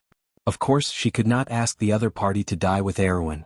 After all, she knew what the other party's true identity was. "Sister," a voice came from outside the house. "They are attacking again." Maynard recognized the voice as Kohua's. Although the two sisters' voices were similar, the younger one's voice was far less cold than Dark Kohua's. She gritted her teeth and sat up. Although Kohua said that it was best for her not to move, the knight was more concerned about the battle in Mintai than her own injuries. If this fortress could not hold on until Valhalla reacted, then Erwin would be doomed eternally. At this moment she even forgot who the owner of this territory was, and also forgot the unpleasant experience she had with Brando. She only felt anxious in her heart. She tried to stand up with the help of the wall while anxiously calling out the name of Allium Japonicum in her heart. She had never liked her other self. If she could, she would never compromise with her other self. But at this moment she had no other choice. However, the call in her heart was like a stone thrown into the sea. This made Maynard's heart sink deeply. She even felt a sense of panic. She found that she had gotten used to having the mature and rational other self by her side as her advisor. If the other self was really gone, she did not know how to face Erwin alone. What made her even more afraid was that she did not know how to face Brando. Dark Kohua only watched Maynard's actions indifferently. He did not even take half a step forward to help her. The young man seemed to want to step forward, but he was stopped by the knight. Maynard held onto the wall and walked out of the house. The sudden brightness caused her to squint her eyes involuntarily. She found that she was still near the north gate. Her knight subordinates had already retreated to the sluice gate on the northwest side of Fort Menta, using the terrain here to continue sniping at the rebels. The sounds of battle seemed to have returned to her ears at this moment. She saw the youths of the White Lion Guards, Menta's defenders, and a portion of the patrolling cavalry entangling with the rebels, not giving an inch of ground to them. However, the number of enemies was beyond her imagination. The private soldiers of the nobles, dressed in gray and blue robes, surged forward like a tide of two different colors. They were repelled time and time again, but they surged forward again and again. Their will to fight was unexpectedly strong. It seemed like the enemy had already realized that she was here. Otherwise, they would not be so enthusiastic about a mere sluice gate. Several magi floated in the sky, and the light of spells once again intertwined on the city walls. Though the enemy's numbers were small, the witches were far from being a match for these magi of Sassard. The occasional explosion from the city walls was enough to prove this point. In fact, they were only barely able to protect themselves and prevent the front line from being defeated. Maynard maintained a calm expression as she silently searched for the flag of Count Yenbao's territory. She had a deep impression of those monsters and knew that the White Lion Guards were no match for them. However, the Tanajal people were still defending this place, so where did they go? What are you looking for? Dark Kohua asked from behind her. Where are those monsters? They were lured away by her. Otherwise, do you think we would still be here? Her? A strange woman. I think she's one of Kelsey's subordinates. I remember seeing her before, but she's a little different from before. Maynard realized that she did not know the her that Dark Kohua mentioned. She was silent for a moment, and could see that the situation was worse than what Dark Kohua had said. She could not help but ask in a low voice, "What do you plan to do, Miss Kohua?" Dark Kohua glanced at her. "I will follow my mother's orders and help you resist until the last moment. After that, I will choose to leave this place. You can only pray that those little fellows in Valhalla will be able to react before then." She paused for a moment, "But for that guy's sake, I can take you with me." "No," Maynard shook her head, "I don't need it. Up to you, but I have to tell you that even though there are still some troops in this city, don't expect the Tanajal people to come and save you. Don't forget that the White Lion Guards and Menta's troops are that guy's troops, but he is not your lord." "What are you trying to say?" Maynard's eyebrows twitched slightly. "You understand." Maynard gently pressed her hand to her chest and gritted her teeth. She knew that if that person was here, he would definitely come and save her. However, it wasn't because of her but because of the other soul in her body. Furthermore, that person wasn't here, and his subordinates didn't know about this secret at all. Reto was an outstanding soldier, but the more outstanding a soldier was, the more they understood who they should listen to. Would they risk everything to save an outsider? The female knight didn't have any thoughts of begging for her life. She only felt a wave of sorrow and despair because this was Erwin, this was this ancient kingdom. No matter how much that person did, the one to benefit would never be Erwin, unless he became Erwin's lord one day. But if that happened, he would no longer be a hero of the kingdom, a loyal knight. After the layers of glory faded away, only the title of a usurper would remain. That person would be nothing more than another Iraq. How could they bring hope to the kingdom's future? Perhaps even if the other party wasn't so despicable, what was the use of that? Everyone around him, including his assistant, all had the same thought. Were they really loyal to Erwin's kingdom? They were loyal to Tanajal, to Valhalla, to that person himself. The Sasaldian wizards finally broke through the witch's line of defense, and the White Lion Guards who had suffered heavy losses began to retreat. Although it hadn't turned into a complete rout, they had lost their last line of defense. Dim Korfa let out a low growl. Black smoke surged around her, forming into the shape of giant wolves. These huge wolves charged towards the battlefield, but the only thing they could do was slightly impede the advance of the rebel army. "We have to retreat, Miss Maynard," Oberway's second son whispered beside her. Dark Kohua also turned around and said with some anger, "I can't hold on for too long. The Sasaldians will soon notice this side. You'd better quickly consider my previous suggestion." However, Maynard turned a deaf ear to him. She stared blankly at the defeated battlefield in front of her. Everyone was retreating, and the flag of the White Lion Guards was falling from the horizon. The Dragon Knight of the Southern Legion flew in the sky, as well as the wizards in gray robes interweaving spells. This scene seemed to overlap with her memory. She remembered that it was the gloomy sky of Ampere Seal, and she and the young Wangli Knight regiment had nowhere to run. But this time, would such a miracle happen again? Would a person turn the situation around with the power of one person? However, the female knight couldn't see a trace of hope in her heart. Even if there was, could he really save Erwin? How can Erwin be saved? Maynard muttered to herself. Allium Japonicum, tell me you didn't lie to me. Everything you saw in the future is real. Tell me you can really save everything. You and that guy aren't working together to deceive me, right? You despicable woman, tell me. I can give you everything I have, even my life. Because rather than letting me return to that terrifying future I saw in my dream, I would rather die right now. She coughed violently because of her wound. The young man next to her wanted to help her, but he was flung away. Maynard coughed so much that she even shed tears. She slid down the wall, but the voice in her heart didn't respond to her anymore. The young man stood aside at a loss. He had never seen this cold Miss Knight show such a weak side. She was sobbing, but he didn't dare to take a step forward.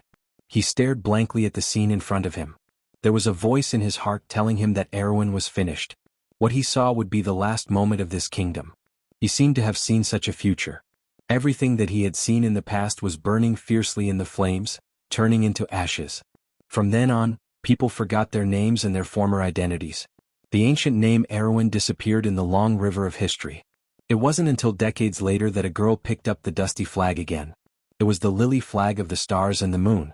He looked up as if he was hallucinating. He really saw the flag. It wasn't the lion flag of the White Lion Guards, nor was it the AB's flag that could be seen everywhere in Tanajul. Chapter 1482. Instead, it was the bright moon, the slender stars, the pure lilies, and the silver flag fluttering in the wind. A wave of cheers suddenly erupted from the battlefield.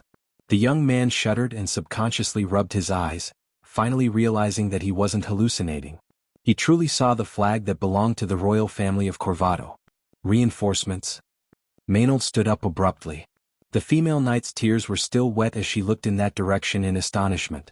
Behind the sea of rebels surrounding the fortress, a few streets away, flags of stars, moon, and lilies were being erected. But where were those troops from? The Royal Knight Regiment? Or the White Lion Regiment? Which direction did they come from? How was this possible? Maynard's mind was also in a mess. This female knight, who had always been calm, felt her heart in a mess for the first time. She didn't understand who it was that had come to this place at this moment. But the thunderous cheers on the battlefield answered her question. It was the reinforcements from Maxon City. Maynard saw the copper dragon Reto at the front, as well as the veterans of the November War beside him. The flag in their hands was not the war flag of Tanajul or AB's. It was the symbol of the kingdom. The flag of the royal family of Corvado. At that moment, the female knight understood what they were trying to say. Today here. We have forgotten the estrangement between us, our allegiance to different factions. We will die as Erwin's soldiers. And all our faith will be placed on this flag. From now on, this kingdom will be reborn from the ashes of the flames. At that moment, Maynard suddenly understood Brando's faint smile, the undisguised confidence in the eyes of the Allium Japonicum, the blind trust the princess had in everything here, and the fear in the hearts of the traditional nobles of Erwin. She also understood why every Tanajul was filled with hope for the future of the kingdom. Because they were here. To witness all of this happening. She stood there in a daze, subconsciously clenching her teeth. Her body even began to tremble uncontrollably. Tears once again gushed out, but only her fists were still tightly clenched. Miss Maynard, it seems to be Mr. Reto and the others.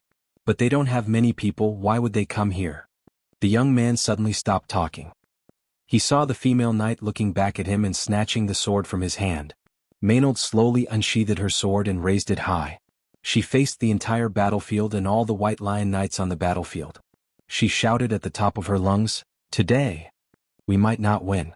But Erwin won't fail either. Those who fear everything will eventually suffer the consequences of their own actions. Let us once again fight for Erwin, and let this ancient kingdom rise from our bones. Because before today it has never existed. But after today, we will be proud of our identity as Erwin's people." The knights all turned their heads around. When they saw Maynard, they all raised their swords. Fight for Erwin. It was an oath to abandon everything. Dark Kohua turned around and looked at the panting Maynard disapprovingly. You can't win. The level of morale won't determine the outcome of this battle. Your enemy is thousands of times stronger than you. You should understand that your reinforcements are just some remnants. So what? Maynard smiled and then coughed twice. She replied weakly, "But we can't lose. They can kill us but they can't kill Erwin." "So he really didn't lie to me and Her Highness? So he really didn't lie to me?" The knight gently pressed the sword wound on her chest. "Miss Allium Japonicum, are you still alive? What a bunch of fools." Seeing this, Duke Grenoires cursed in a low voice. "Count Manuel, Baron Chablis, the enemy only has a few hundred people. We have already wasted a few hours here. Can't you take down a mere sluice gate?" His face was so gloomy that it looked like water was about to drip from his face. "My lord, the enemy's druids are too powerful, and the reinforcements from Fort Maxon are also very troublesome. They are experienced in dealing with wizards. With the buildings in Fort Maxon as their cover, the Buga's lords can't do anything to them. At most they can hinder their attack. Unless my lord agrees with the Buga's lords to use magic to raise this fort to the ground. That's what the Buga's wizard said." "Shut up."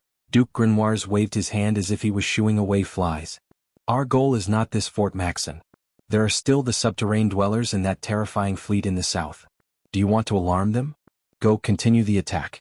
Your opponents seem to be the survivors of the November War, but their numbers are not large. I'll give you one more hour. This is your last chance." After driving away the two nobles, the Duke of Grenoires' face became gloomier. The uneasiness in his heart grew even stronger. They had been in Fort Min for more than 6 hours. They thought that it was just a small fortress that could be easily taken down, but it had held them back for such a long time. And this was under the condition that they had made all the arrangements in advance. In the south, there was Valhalla's fleet as well as the main forces of the subterranean dwellers and the White Lion Guards. If the Tanajul were prepared in advance, then it would be a bitter and difficult battle. However, Duke Grenoires did not want to burn this place to the ground. To be precise, he did not want to lose too much of his strength. He knew very well that after this battle, if the nobles in the south won, the kingdom would at least regress by a few decades and return to the chaotic situation before the age of prosperity.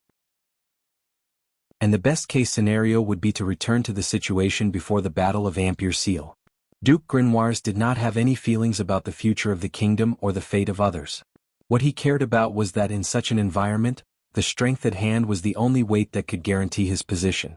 Although the Buga people said that they would stay behind to maintain order in Erwin after the war, it was hard to say whether they would continue to cooperate with him. He knew very well the intentions of the Buga people. They would not take Erwin seriously. If the previous promise could be fulfilled, it was already beyond his best expectations. But it did not matter. They were using each other anyway. He also needed the strength of these silver folk to fight against the rapidly expanding royal family of Covardo and these Tanajul people. It turned out that at least he had taken the right step. If it were not for these Buga people, they would not be a match for the Tanajul people at all. The Duke of Grenoires was shocked by this. He really could not understand how the Tanajul people could be so brave and good at fighting. In the past, he had never heard of this place being full of brave warriors. In fact, Tanajul had always been on the periphery of the kingdom's political scene. The knight here had never won any glory on any battlefield. But since the arrival of the descendants of the sword Saint Darius, everything had changed. Could it be that the bloodline of the Cataloso family was so powerful? It had the power to turn something rotten into something magical. What was even more puzzling was that these people seemed to have a fanatical loyalty. Even if the Count of Tanajul was not here, they would still be willing to risk their lives for their lord. This made the Duke of Grenoires furious. Looking at his cowardly and selfish retainers, he felt that his dignity as a noble was being insulted. Not to mention that even the druids were working for that guy. He had never heard of these mystics living in the forest paying any attention to the nobles of the outside world. They even rejected the invitation of the Cruz Empire, but they favored a mere young boy. With this thought in mind, the Duke of Grenoires angrily spread out the map and once again confirmed the situation of the war. Although the rebel offensive had suffered a setback in Fort Menta, at least in Orda and Cape Gap, the progress was smooth. Baron Palad Dono, the feudal lord of the south of Viro and a former member of the royal faction who was known for his prowess in battle, had led his knights to conquer the town of Tegan, north of Fort Menta. Now they were heading straight for Gar's Ferry from the direction of Cape Gorge, cutting off Menta's retreat route. On the other hand, his trusted aide, the Redbud Count, was traversing through the forest to the east of Alerte. They had set out from Paulus to attack Schaflund, and when the encirclement of Fort Mentai was complete, they would coordinate with the Bugas to launch an all-out assault on the so-called undefeatable fortress of Trentheim. This was also the most important point of attack. 2 experienced knight lords and their squires were in charge of covering the left and right flanks. This army had conquered several villages and manors to the north of Shaflund 3 hours ago. It could be considered a series of victories. Although there had been no news since they entered Greyhill Valley, the Duke of Grimoires was not surprised. Before the general attack, this army should be in a state of silence. They still had the Wyvern Knight of the Southern Legion to guard the sky, so he did not think that this army would have any problems. On the battlefield of Fort Macht, the main forces of Count Yenbao and the southern army of Grimoires were gathered. There were also 7 or 8 brave and skilled nobles. The total number of troops was more than 20,000, which was almost 10 times the number of the defenders of Fort Macht. There was also the support of the Buga sorcerers. Although they may have been delayed for some time, as long as the other 2 armies did not encounter any problems, victory was still within their grasp. Everything was under control, but the Duke of Grimoires could not help but feel a sense of trepidation. He silently observed the terrain around Fort Minty on the map. He couldn't help but wonder from which direction the enemy would attack from if possible. Chapter 1483. The terrain around Fort Mintel was not complicated. To its north was the open old plains. The Old River and the Parton River had washed out the sedimentary belt of the plains. The long and narrow valley plains in the north were affected by the ever-changing forces of chaos, forming the barren Parton wilderness. It was almost a flat land which was very suitable for an army to spread out. To the east and south of Fort Mintel was a large forest located between Mintel, Paris and Shaflund. This vast forest was called the East Mintel Forest.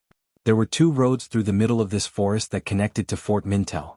One of the roads went through Gar's Ferry, while the other was connected to the only satellite town south of Fort Mintel, Orda.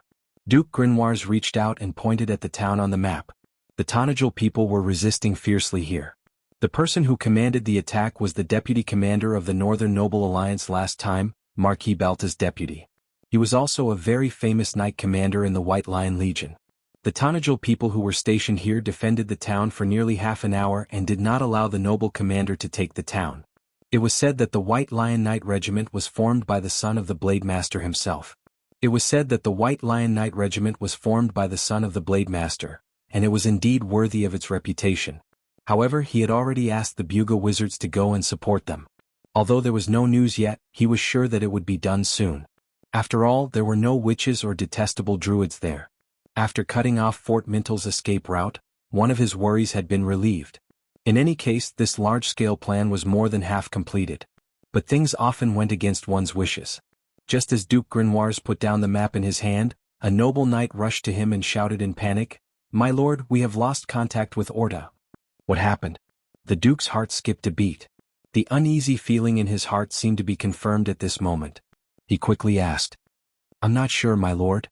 The first news was that a blade master belonging to the royal family appeared in Orda. Not long after, our communication with that direction was cut off. Sword Saint? Grimoires was trying to figure out which of the Sword Saints loyal to the royal family of Covardo would suddenly appear in this place. However, one Sword Saint was nothing to worry about. How could a single Sword Saint affect the entire battle? In the end, it would only be the Northern Nobles' army that would be at a disadvantage. However, to be on the safe side, he still asked, "Have you sent scouts to confirm the situation?" "It's been dispatched." "Which of our troops is the closest to Orda?" "I'm not sure, but it seems like the army from Blackwater Bay captured a village called Emden." "Oh, that's Baron Gorham and his knight." Duke Grimoires nodded and said, "Let them go to Orda and send a cavalry unit from the 3rd column of the Southern Legion there." "Understood, sir." Duke Grimoires watched his knight leave. He rolled up the map and put it into the map box beside him. He could not help but sigh, closed his eyes and rubbed his forehead. It was not his first time on the battlefield. For the past half a century, Erewhon had been at war almost every day. Between the nobles, the people of Erewhon, and the undead of Madara, large and small battles took place every month in this ancient kingdom. He first went to the battlefield with the old Duke Grimoires at the age of 14, and was already a qualified military noble at the age of 16. He had even participated in the Second Holy War. Although he hadn't experienced the most dangerous battles, he had more or less experienced. He could be considered a veteran of hundreds of battles. Duke Grimoires knew very well that in a war, not everything would go according to plan. Only those who had not really commanded a battle would naively think that the war was going according to plan. Whoever had a better plan would win. But the truth was far from that. For those who were familiar with war, a real war was more like a great adventure that depended on luck. Especially in a huge battlefield like this, which was more than 10 kilometers deep, both sides involved in the war were almost blind. The side that had control of the sky and the strength of the wizards might have a better plan, but the inefficient command and the speed of the army's response would make the original plan full of loopholes. When it came to the battlefield, it was not so much a competition of who had a better plan, but who had better luck and fewer mistakes. If one side in a battle made an unforgivable low-level mistake, then the balance of the war would often tilt because of it. And this kind of mistake was often unavoidable. Sometimes, both sides of a war would repeatedly make multiple mistakes, and in the end, it would become the will of Lady Martha to decide the victory of the battle. For now, although there were more or less unexpected situations on the battlefield, such as the situation with Orda, they were still within an acceptable range. The Bugha's plan was very clever. Except for the part where the executors were the southern nobles, the other parts of the plan were perfectly reproduced. Everything was going well, but Duke Grenoir still felt uneasy. He felt that he had missed something. He opened his eyes again with some annoyance, stood up from the table and paced back and forth. He admired the Bugha's efficient execution. It was said that the White Lion Guards commanded by the descendants of Darius had shown such a standard, but Duke Grenoir scoffed at it. At least in the current battle, the other side did not show such a standard, although their individual tactical accomplishments and strength were indeed far superior to their peers in Erwin's country. The difference between the two was so obvious, so where did his worry come from? Duke Grenoir himself could not figure it out. He walked back to the table, picked up his pipe and seemed to be ready to light it up. But in his irritation he really did not have the patience to complete the delicate work of filling the pipe and lighting the fire, so he put the pipe down again. Then he heard footsteps outside the tent, and knew that the knight he had sent out had finally returned. The Duke finally could not hold back the uneasiness in his heart. He lifted the curtain of the tent and asked anxiously, "What's wrong? Did you find out what happened in Orda's direction?" He suddenly stopped talking. He saw his knight standing in front of him with a pale face and a crushed helmet in his hands, trembling. The pitch-black helmet looked like a common knight's helmet in the southern territory, and it was stained with blood. "What's wrong?" Duke Grenoelson's face was calm. His deep-set hazel eyes were fixed on the helmet. "My lord, Baron Gorham, what happened to him?" "The Baron, he has died for his country and his knight. This is the news sent back by the Bugha wizards. What's going on here?" The Duke suppressed the anger in his voice and asked in a deep voice, "Aren't they north of Orda? Did they attack without my orders?" The knight's Adam's apple bobbed and he could not say a word. "What happened to Orda?" "My lord, Orda has been taken back by the Tonajal and no one escaped. The Tonajal launched a counterattack and they have passed Emden. Gorham and his men are all cavalrymen. Why didn't any of them escape?" Although Duke Grenoir was not angry yet, his calm tone was enough to silence his knights. They trembled as they handed over the helmet in their hands and replied, "I'm sorry, but I'm sorry. My lord, this is the relic of Baron Gorham that the Bugha brought back." Duke Grenoir waved the knight's helmet away in annoyance. The bloody helmet fell to the ground and rolled a few times before stopping. He finally said angrily, "Why do I need this damn thing? Alright, where are the Bugha? Didn't they make it in time?" The knight almost buried his head in the ground. "My lord, the Bugha wizards have also suffered losses. They are gathering their men to encircle the Tonajal." "Very well. How much longer do they need?" I knew it.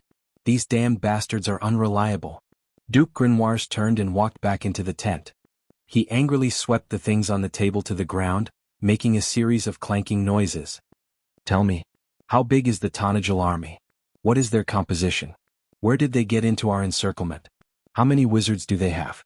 Where is their direction of attack?" "My lord." The knight hesitated, "We still don't know who they are. Some people say they are the White Lion Guards that were originally stationed in Orda, but we don't know where they got into our encirclement from. They don't seem to have wizards. They don't have wizards." "That's nonsense." Duke Grenoir said angrily, "If they don't have wizards, how could they wipe out Baron Gorham and his knight squires? How could they let the Bugha suffer so much? Did this army come from Shafland?" "That's not it, my lord," the knight immediately replied. "Shafland is still peaceful. Our men stationed in that direction haven't encountered any problems. We'll contact them every 5 minutes." "Very well," Duke Grenoir sighed. "What about this army?" "They left Orda and attacked Emden. Where are they going next? Fort Maxon? Tegan? Chapter 1484. My lord, the knight replied awkwardly, the last news came from the scouts of the Southern Legion's second column who were resting at the north of Emden. We have a total of 50 light cavalrymen there. They had returned to Fort Menta to rest after completing their mission to scout the direction of Schaflund. Very well. Tell me what they found. The last news they sent back was that the army was moving towards Paris. Paris? Duke Grenoelson gasped. They're going to attack Welland Ferry? What are they trying to do? What are they trying to do? Are they trying to kill me? He was so angry that his beard and hair stood on end, and he almost repeated this sentence several times. The poor knight could not help but tremble when he saw the blue veins on his usually elegant and calm lord's forehead clearly visible, as if he was about to swallow someone whole. Duke Grenoires took a few deep breaths. The Ord River flowed through Fort Menta and turned south to flow into Schaflund's territory. Furthermore, Welland Ferry was located on the southern shore of the river near the East Minte forest. Trenthium's attack in that direction was obviously not to support Fort Minte, nor to threaten Tegan, which was further north. It was because they were going in the opposite direction. The enemy clearly had only one goal, and that was to attack the main camp of the noble alliance between Paris and Menta. This was an audacious act that did not respect the Duke at all. But after Duke Grenoires said this, he suddenly realized something. He stopped and asked, "You said this is the last message from the scouts?" Yes, because the Buga sorcerers saw from the sky that these poor scouts had been defeated, and in fact, not a single one of them escaped from that battle. The poor young knight could not help but look at the blood-stained helmet on the ground. "Unless I'm crazy," the Duke of Grenoires repeated, "unless I'm crazy, I won't believe it. But tell me what happened. If a wizard saw it all, then he must know what happened. Why did an entire squadron of light cavalry not make it out alive? Did Orda have an entire legion of Trenthium's troops stationed there before? Or did they have an archmage among them? By the way, you mentioned that damn blade master to me. Are you going to tell me that he's a supreme blade master?" "My lord," the knight replied in a trembling voice. "My lord, the wizard said that the poor scouts all committed suicide." Enough, are you kidding me?" "My lord, I'm telling the truth." The wizard was also terrified. He saw it with his own eyes and, he wanted me to tell you that the blade master was indeed a supreme blade master. He seems to have mastered a domain that can make people hallucinate. Well, that's why the Bugas called for their friends. My noble gentlemen are also afraid?" Duke Grenoires was so angry that he laughed. He could not help but swear. A supreme blade master who has mastered a domain related to illusions. There's no such person in Erewhon. All right, that's enough. He waved his hand. Let me calm down. Get out of here. When I think about it, I'll tell you what to do. Now there's a damned madman here who wants to lead a group of outlaws to take my head. Let him come, I'll wait for him here. My lord, get out. The knight retreated from the tent in a panic. After a while, rustling sounds could be heard from outside the tent. Duke Grenoires looked up and saw a man lift the curtain of the tent and walk in. He narrowed his eyes and saw that the man was the usurper from Yenbao. Seeing this man, Duke Grenoires was reminded of his damned agreement with the Bugas. "This is the agreement between you and these damned Bugas?" He could not help but mock. "Looks like you're very angry, my lord." The man laughed. "Is this my negligence that caused our allies to fall into such a situation? Shut your stinking mouth, usurper. This mess is your plan? Now you're telling me that the Covardo royal family has a supreme blade master who has mastered illusions. A supreme blade master." Duke Grenoires said with a dark expression. "Even in the Holy War, the empires did not send out such a powerful person. Do you really understand what that means? Look at those damn Bugas, they're already pissing their pants in fear." Hearing the title of usurper, the man's face turned gloomy, but he still smiled. "They're just some apprentices. The real powerful wizard Sassard is not here. You have to believe in the strength of our allies." "I believe in your strength, but that doesn't mean I'll be kept in the dark," Duke Grenoires said angrily. He pulled out his sword and placed it on the man's neck. "If you intend to use my men as cannon fodder, I'll make you regret it." A cold light flashed in the man's eyes, but he did not show any fear. He only reached out and pushed the sword away. "Looks like you're scared out of your wits. My lord Duke, he's just a supreme blade master. If he wants to die here, then let him." "Just a supreme blade master?" Duke Grenoires looked at the man in front of him strangely. "Are you all crazy? Just one Mephisto is enough to make the Cruz Empire suffer. He was only a quasi-supreme blade master when he became famous. The Holy Cathedral of Fire only has a few supreme blade masters like him. The great saint of the Holy Cathedral of Fire is already a sage, the man replied. Besides, it's not like Erwin didn't have such a powerful person, but that was decades ago. He looked into Duke Grenoir's eyes. All right, I'll find a way to win your trust, my lord. Trust is earned through action, and that's understandable. How about you let my army deal with this supreme blade master? Duke Grenoir looked at the man suspiciously. If possible, he did not want to believe a single word that came out of the man's mouth.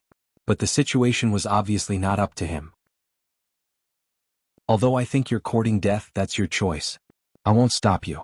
If you're in trouble, you'd better not come to me. He replied, also, I think you'd better find a way to make the Bugas move faster. I'd rather trust them than you. Of course I'll need the help of the wizards, but if it's just to stop those arrogant people, it won't be so troublesome. Count Yenbao sneered. My lord, you just have to wait here for my good news. I hope it's not your head that's sent back. Of course, Grand Duke Grenoir would never say such a thing out loud. He just silently looked at the blood-stained helmet on the ground and thought to himself. Matthew sat firmly in the saddle, fully clothed. His shining breastplate was adorned with the candlelight medal he had won during the First War of the Black Roses. His spear was hanging from the saddle, and his hand was holding the family's ancestral sword, the Tooth of Taran. His body was as straight as a javelin. The north wind on the battlefield could not disorient this rider in the slightest. Instead, it lifted up his scarlet cloak like a beautiful flag. Forward, forward, maintain the formation. Matthew tried to control his soldiers to keep the formation intact as they crossed the river bank. It was a difficult challenge in this weather. People were constantly freezing and falling, and were immediately washed away by the bone-chilling river. But no one cared about the fallen men because they could not stand up again. The knight in charge of the supervision held a long whip and kept driving the nobles' private soldiers forward. The knights at the front had already crossed the beach. They dismounted from their saddles and immediately wiped their mounts with dry cloth. The war horses of the southern army were Grenoir's horses with the blood of magical beasts. These horses were born in the highlands and were extremely resistant to cold. However, they could not stand the terrible weather in this world of ice and snow. Further away, the knight was regrouping. The horses' hooves stepped on the snow, kicking up fine snow as they moved forward. Matthew's vanguard was attacking 7 or 8 manors, fortresses, and villages in the forest east of Menta. For both sides, the attack and defense of a fortress was not limited to the fortress itself. Although the defense system of Menta Fortress was simple, it still included a series of acropolises around it. In addition to the main road leading from Orda to Abes, the manors and villages in the forest also blocked the army's way to Schafland. The Tonagel garrison was distributed in the forest. For Matthew, the commander in charge of commanding these local garrison troops was quite a clever opponent. The opponent's forces were limited, but they resisted in an orderly manner.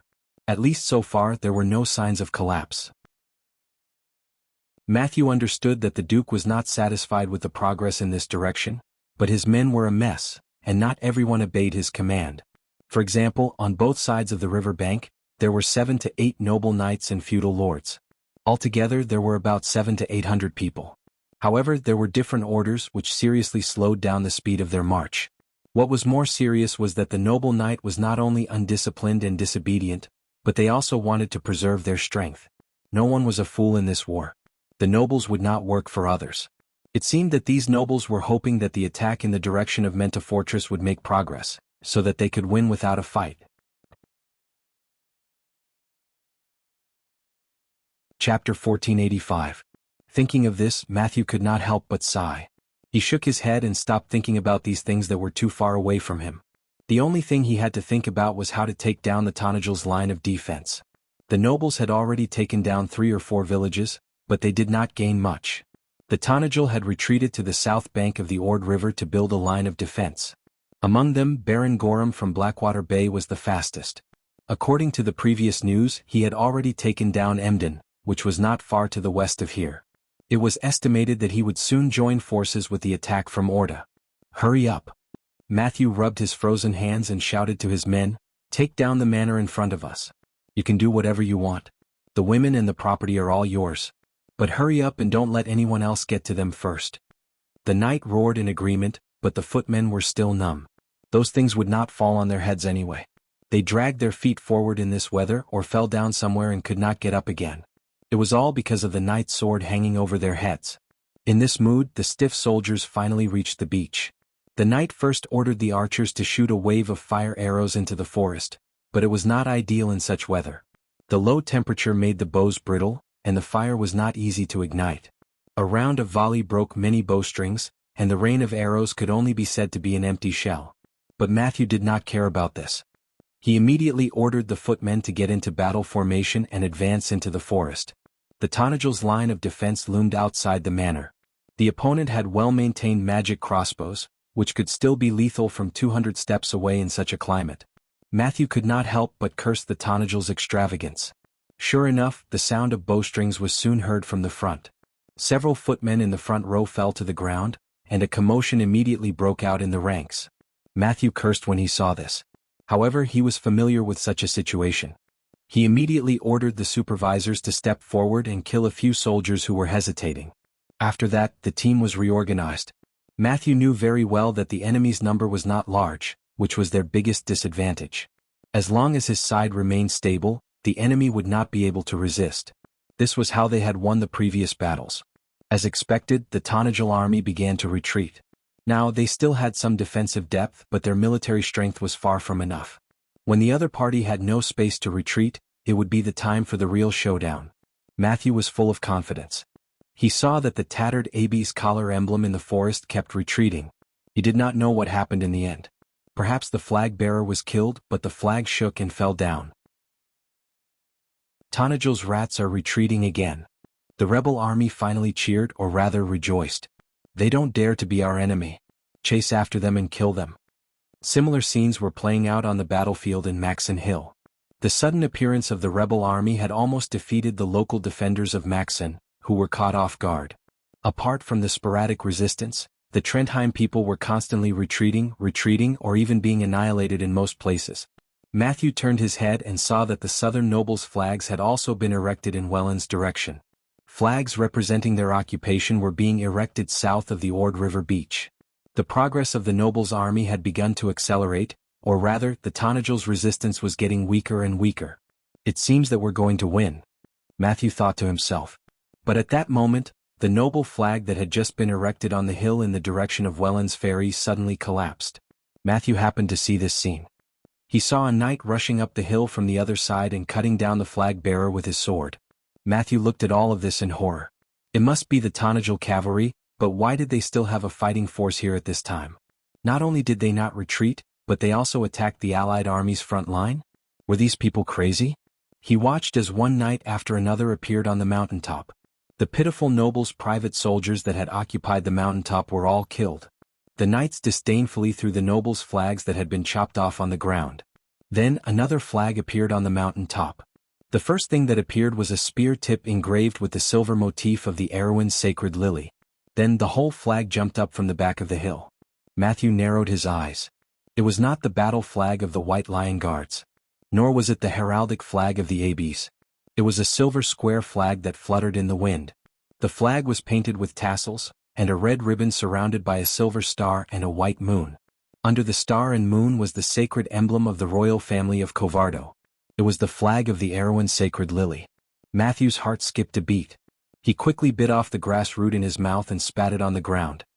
He turned around and shouted to his knight, "Line up! Line up! Let the spearmen move forward!"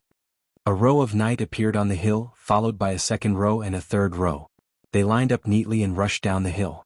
Their silver armor shone under the bright sunlight, like a silver wave, and they directly swallowed the nobles' private soldiers who were fleeing down the hill in panic. In fact, there was another nobles' army between them and the hill, but when Matthew saw the actions of the unlucky bastard, he knew that they could not save themselves or help him in any way. He could only pray that those damn idiots would not do him more harm than good. These Tonagel people must be crazy. Matthew's mind was in a mess. He finally realized who his opponent was. It was the Tonagel White Lion Knight. They must have come from Orda. But they dared to attack the front line of the Ord River. The noble knight not far away from him finally reacted. He hurriedly ordered his spearmen to turn around and regroup, but it was already too late. The riverbank began to tremble, and a silver wave had already appeared in the distance. Some people began to scream as they retreated. The remaining pikemen formed a thin line that could not stop the terrifying army. They were defeated in a single charge. Matthew saw with his own eyes that the noble knight was stabbed off his horse with a spear, and then his skull was crushed. His eyeballs splattered out with white brain matter and fell into a pile of snow. Their opponents showed no mercy. They did not show mercy because they were nobles. This was completely against the rules of Erewhon war. Even the undead of Madara would try their best to keep the noble knight alive in exchange for a large ransom later. These people must be demons. Matthew could not help but tremble. For the first time he felt that his courage was not enough on the battlefield. He almost subconsciously retreated at that moment, but years of experience on the battlefield made him sober up. At this moment he must not retreat. Retreat meant death. Several sorcerers suddenly appeared in the sky. These blue-robed sarcered sorcerers flew across the sky above his head and went straight for the White Lion Knights that had suddenly appeared. It was the Bugas. Matthew rejoiced that he was saved, but he had some doubts in his heart. Since when were there Buga wizards monitoring the battlefield in his direction? The silver folks reacted too quickly and there were 4 of them at once. He had never seen so many Buga's wizards appear on the battlefield together since the battle in Ranner. The most time they were deployed was when they fought the Valkyrie Knight. It was said that the battle was earth-shattering. Unfortunately, he just missed that battle. The scene of 4 silver wizards joining forces made Matthew's blood boil. Although he knew that the other party did not care about a worthless noble knight like him in Erewhon, he still felt that it was worthwhile to be able to fight side by side with these powerful existences. The White Lion Knight had completely torn apart the scattered formation of the noble lord's spearmen in front of them, like a hot knife cutting through butter, without any hindrance. They continued to move forward and then swallowed up those who turned and fled, leaving almost no one alive. The river bank was covered in blood in an instant. The remaining knights of the noble lord roared and greeted them, but what awaited them was a similar fate. The legendary knights were more terrible than they imagined, and they were almost torn to pieces in an instant. Matthew had never seen such a bloody battle. It was said that only in a few battlefields in the Second Holy War, when the 2 sides were entangled in a frenzy, could there be a loss of 70 to 80%. As for the kind of battle where only 1 out of 10 survived, every soldier who had experienced such a nightmare was known as the survivor of a long war. His heart almost trembled with the sound of the other party's hooves, but the wizards above him finally gave him some courage and forced him to order his men to stand firm. Perhaps the miserable fate of the deserters in front of them had stimulated these numb noble private soldiers a little. No one in Matthew's team turned and retreated. Although the footmen were trembling and their formation was crooked, the triple spear formation at least gave them some psychological comfort. Matthew gasped for breath, trying to calm his nervous mind. Fortunately, his experience in the War of the Black Rose finally calmed him down a little. Chapter 1486. When the last noble knight on the battlefield was beheaded, the White Lion Knights did not stop and continued to charge in Matthew's direction. There were not many of them, but their aura was so powerful that the riverbank trembled slightly. The White Lion Knights were mounted knights, but when they mounted their war horses, they were the most powerful cavalry in the kingdom. Lower, the spears. Matthew felt that his voice was out of tune. He had never been so nervous, not even when he was facing an army of skeletons during the First War of the Black Roses. He knew that if he lost this battle he would not have the chance to regret it. The rows of spearmen lowered their spears. Then, a spell descended from the sky and landed on these inferior spears, causing the tips of the spears to shine with a faint purple light. Enchantment spell. Matthew was startled and he subconsciously raised his head. Only then did he realize that a wizard had cast a spell on his team. This discovery made him extremely excited. With the enchantment of the spell, the spearman could finally threaten the knight. Of course, he might not be able to win, but at least his opponents would be wary of him. It would be best if they could bypass him and go for the weaklings behind him. At this critical juncture, Matthew could not help but think of preserving his strength. Unfortunately, the choice was not in his hands. He was soon shocked to find that the White Lion Knights seemed to be dismissive of his battle formation. The Tonagel Knights did not even stop for a moment and charged directly at him. Matthew even faintly heard a person giving an order. "Speed up, charge." It was a calm but very young male voice. "Are you crazy?" Matthew almost wanted to shout at the lunatics opposite him. No matter what, the spearmen were still a threat to the riders. In a normal battle, even the most radical way of doing things was to constantly adjust the formation of the spearmen and then kill them with a single blow. How could they fight head-on like this? But he did not have time to think so much because the threat was right in front of him. Every spearman clenched their spears, and Matthew once again drew his sword. He knew that success or failure depended on this. 50 meters, 30 meters, 20 meters. Just as the noble knight was about to shout, "Raise your spears!" he suddenly widened his eyes in shock. This was because he saw a silver ripple sweeping out from between the White Lion Knights, hitting him right in the middle. At that moment, Matthew felt an irresistible force pulling his arm up, turning the long sword in his hand upside down, and piercing his own throat with the sword. Ah! Matthew screamed and tried in vain to pull his sword out, but all he could grab was a spurt of blood. He felt that his strength was disappearing and his vision was spinning. He saw the Tanajal knight rushing away from the spearmen who panicked because of the loss of command, knocking the poor men to the ground and trampling them to death. He saw that the thin formation was almost pierced through, and the soldiers fled in panic, screaming and crashing into their nearby allies. Matthew closed his eyes in pain, but at the last moment of his life, he saw something crossing the sky and sliding down from his gradually dimming vision. In the end, the noble knight fell limply from his saddle and landed on his back. But the battle on the battlefield had just begun. For spells were intertwined in the sky. They were 4 silver lines that traversed the heavens and the earth. When cast by the Sisaldian wizards, they almost had the power to destroy the heavens and the earth. For beams of light swept through the forest, and hundreds of hectares of woodland evaporated into ashes. The spells cut the ground like sharp blades. When they swept across the frozen Ord River and shot toward the White Lion Knight, even the river water was cut into 4 sections. The ice in the river evaporated and rolled back, revealing the pebbled riverbed. But Brando just looked at this scene coldly. These people dared to use string magic in front of him. Compared to Senior, this level of draconic magic was simply a joke. He pulled out Extermination.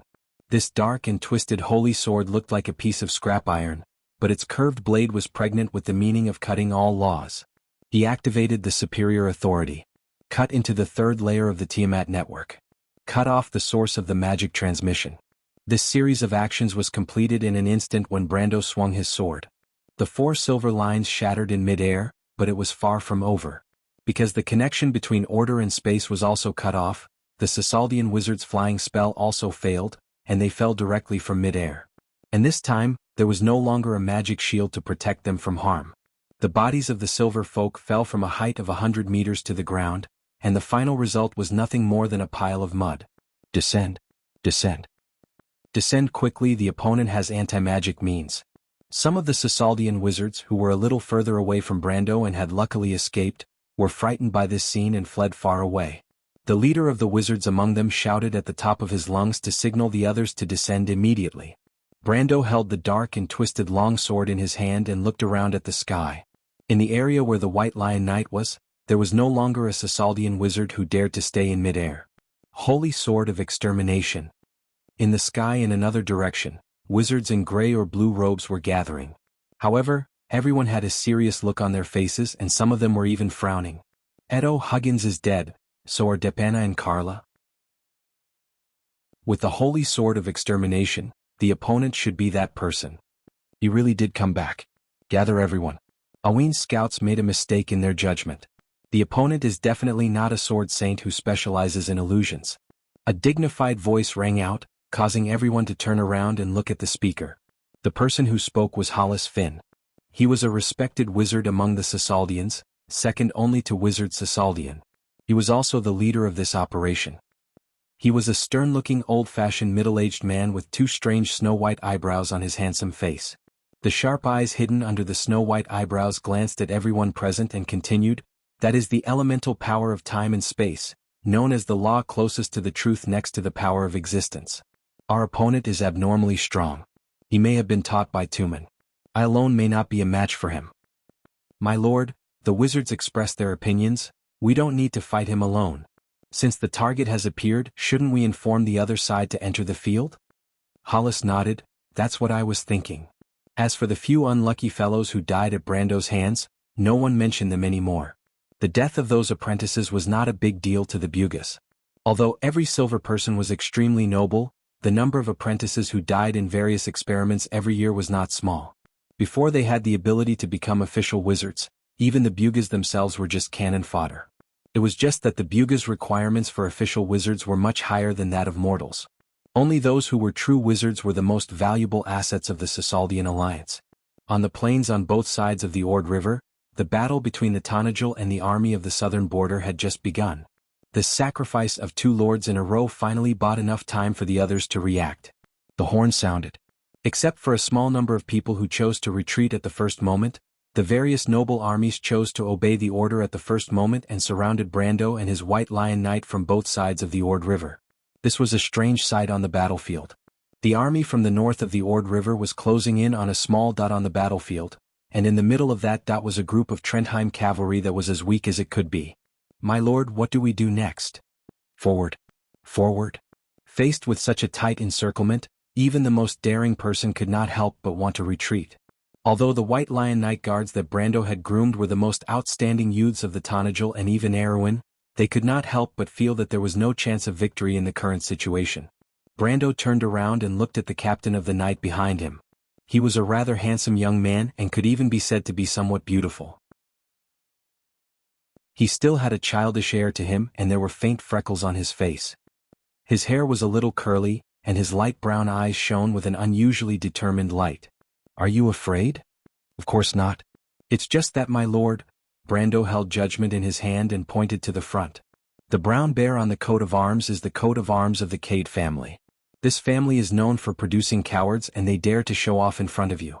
I want you to charge forward and pierce through the formation of those cowards. Poke a hole in the encirclement of the rebels. Is that okay?" The knight took a deep breath. Hot blood surged in their hearts. They were going to fight side by side with the most legendary hero of Erwin. It was only a few simple words, but they felt as if they were invincible. "Blow the horn," Brando said. The knight turned around and focused their gazes on the young knight captain.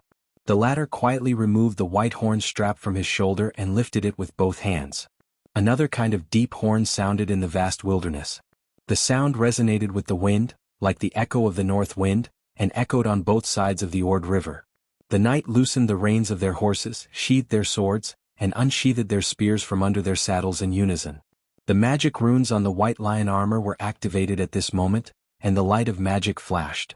The warhorse began to trot and gradually increased its speed. The ground rumbled.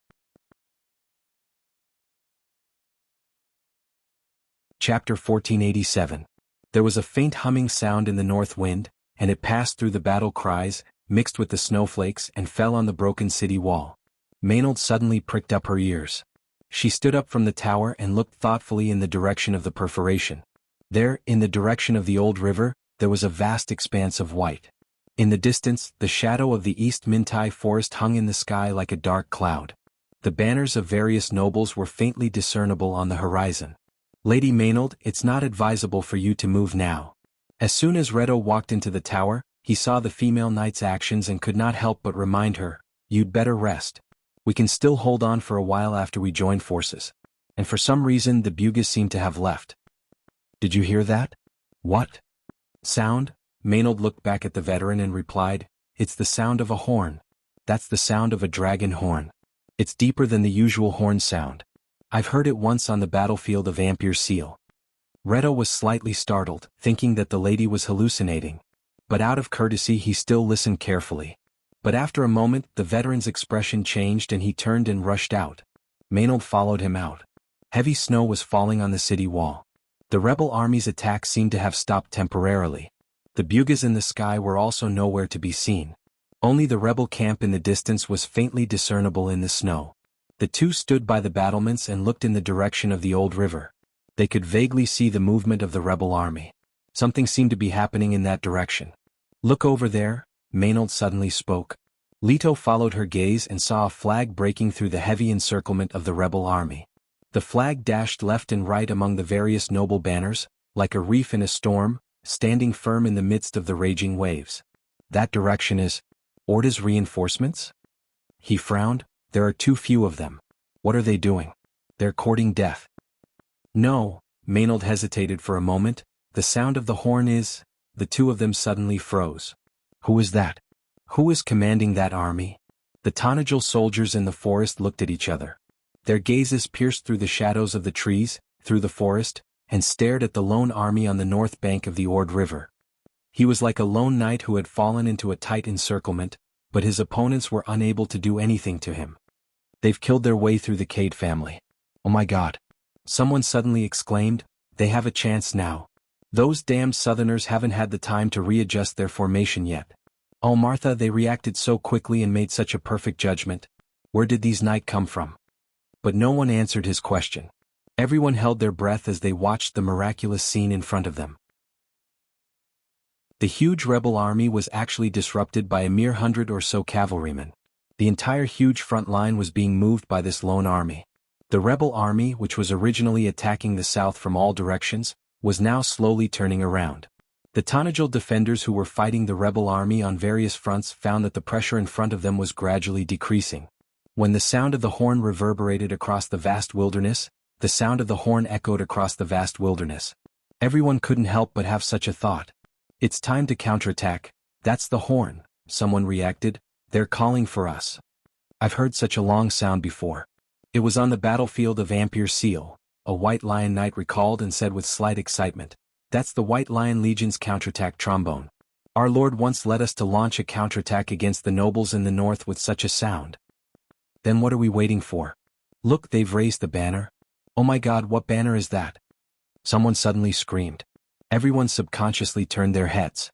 Beside the silver lily flag fluttering in the stormy waves, a swallow-tailed flag was slowly rising. It was a sharp sword, the silhouette of Butchie's black pine leaves, the shadow of a golden dragon and a blood-red vulture's tail flower as an ornament. The golden dragon was the family emblem of the Cardoloso family. The black pine of Butchie symbolized the beginning of a legend. The sharp sword was the symbol of the kingdom. The vulture's tail flower decorated the Caligo people's gentle and refined temperament. In the entire Erewhon kingdom, only one person was worthy of this flag. He was the hero in the hearts of every Erewhon people, and a godlike existence in Tanajil. Everyone stood in place in a daze. For a moment, they didn't know what words to use to express their feelings at this moment. Until another long sound of the horn came from within Fort Minty. It echoed the long sound of the horn from afar. Two long sounds of the horn, one high and one low, echoed each other on the battlefield. The Tanajil people finally came to their senses. Everyone looked at their companions and comrades beside them, and saw the same kind of passion in each other's eyes. His lordship is back. Fight for Erewhon. The knights shouted and rushed out of the battlefield. Looking down from the sky, it seemed as if a silver wave had suddenly appeared in East Minty Forest. Although their numbers weren't large at this moment, they heavily struck the flank of the rebel army that was turning around. Sir Don Higgins could almost hear the sound of his teeth shattering. Why couldn't they stop a mere 100 cavalrymen? The armies of more than a dozen nobles kept surging forward, but they were constantly scattered by the enemy. An army of thousands could not stop a group of light cavalry that was 10 times their number. They could not even slow down the enemy's speed. Until he saw the silver-winged heavy cavalry of the Southern Legion that came from the north of Silverman being scattered by a mere 100 young knights, the confidence in his heart finally shattered. The light cavalry was turning around again, and their target was finally him. Sir Don Higgins instinctively told himself not to retreat. He was the commander-in-chief of the mixed army in this direction. If his men retreated, it would cause more than just a rout. Duke Grinoelson would kill him for that. But his rationality was defeated by his emotions, because there was a deeper voice in his heart that told him that if he didn't retreat, he would die here. He gave an order that couldn't be any more normal. Run. Sir Don Higgins and his troops turned around and retreated. The loosening of the rebel army's main formation caused a series of chain reactions. In the vast wilderness on the north bank of the Ord River, this temporary retreat turned into an avalanche in an instant. More and more people joined in this inexplicable retreat. It was as if it had started from a certain point, causing the whole area to break and fall apart. Brando sat on the back of his horse and just watched this scene calmly. In this era, the nobles' troops were so trashy. If it weren't for him, they would have been eliminated by the undead of Madara in the First and Second War of the Black Roses. Unfortunately, these people didn't know it. However, the knights around him were very excited because of this. The young men originally had the determination to die. They bravely and fearlessly accompanied their liege to charge into the trap. The surging blood and accelerated adrenaline made them not afraid of death at all. But to everyone's surprise, they actually succeeded. But they knew who it was because of. When they charged towards the spearmen of the Cade family, they realized that they weren't as cowards as their lord had described. On the contrary, the soldiers of the family with the brown bear as their emblem were all brave and fearless. They were the best nobles' private soldiers they had ever seen. However, it was at that moment that a powerful force of order suddenly descended upon everyone. When they turned around in shock, they discovered that their lord could actually extend the lines of law to a place 100 meters away and bless everyone with his elemental power. At that moment the outcome was decided. The charge of 100 White Lion Knights, under the enhancement of the power of law, was almost equivalent to 100 elemental realm experts of the same level charging towards the spearmen of the Cade family. Even if this family was known for their bravery and fearlessness, it was useless. The young knights didn't understand what it meant to have this power bestowed upon them by their lord. This was because it was like the legend of the Cruise Knight, the 24 followers of the Wind Empress, and their king from 1,000 years ago. Like any ancient legend or myth, it was gradually buried under the dust of history. This was the power of the sage. When the core forces of the Noble Alliance were defeated, there was no one left on the battlefield who could stop this force. The battlefield was already in chaos. The banners of various nobles fled north in the wind and snow. Brando ordered the young White Lion Knights not only to lock down Don Higgins's army, but also to disperse any noble army that could possibly regroup on the battlefield. This would prevent the rebel army from organizing a counterattack and accelerate the process of their defeat. Soon, the defeated rebel army gradually scattered to the sides, opening up a path in the middle. Brando raised his head and noticed that an orderly army had appeared in the snow a mile or two away. This army was dressed in the same gray battle robes, a dark haze covering the horizon. When the knights saw the other party's banner, they couldn't help but turn to Brando. "My lord, they are..." Brando waved his hand, stopping the knight's words. He had already recognized that it was the banner of Yenbao. He had long heard of this rebel army from the north and knew that they were involved in the plan to murder Prince Levin.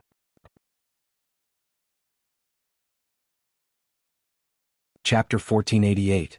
When Yenbao's army appeared in Brando's field of vision, a loud voice came from the sky. "You really came back at the last moment, Count Tonagel, Mr. Brando, the grandson of the sword Saint Darius. Just like all the fairy tales and stories. It is a heroic knight who returns to the land at the last moment of the story to save the people who are suffering." "How perfect."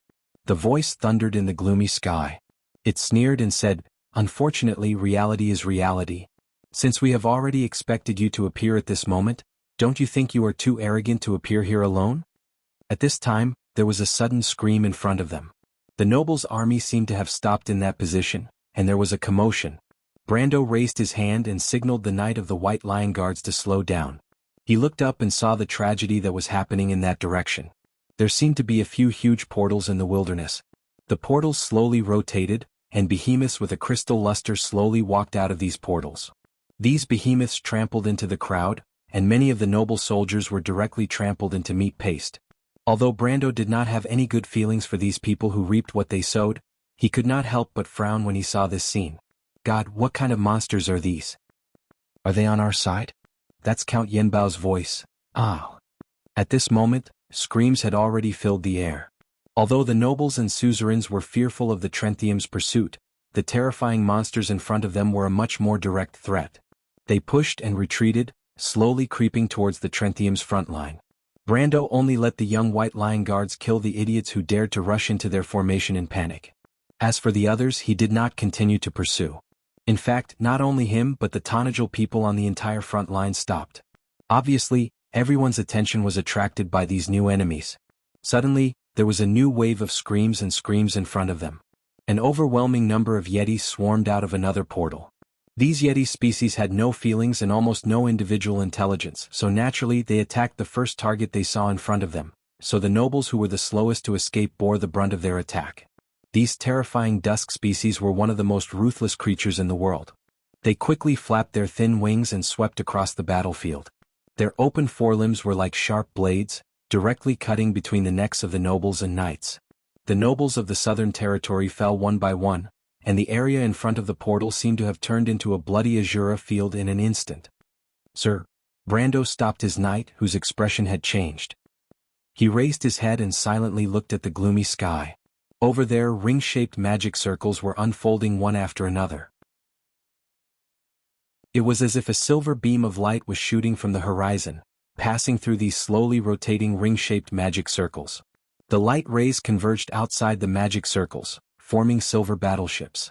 However, these warships did not have the silver unicorn insignia of Kanaiji. Instead, they had pitch-black eyeballs on their sails. Those abstract eyes were looking at the land with a cold expression. It was the Sisaldian fleet.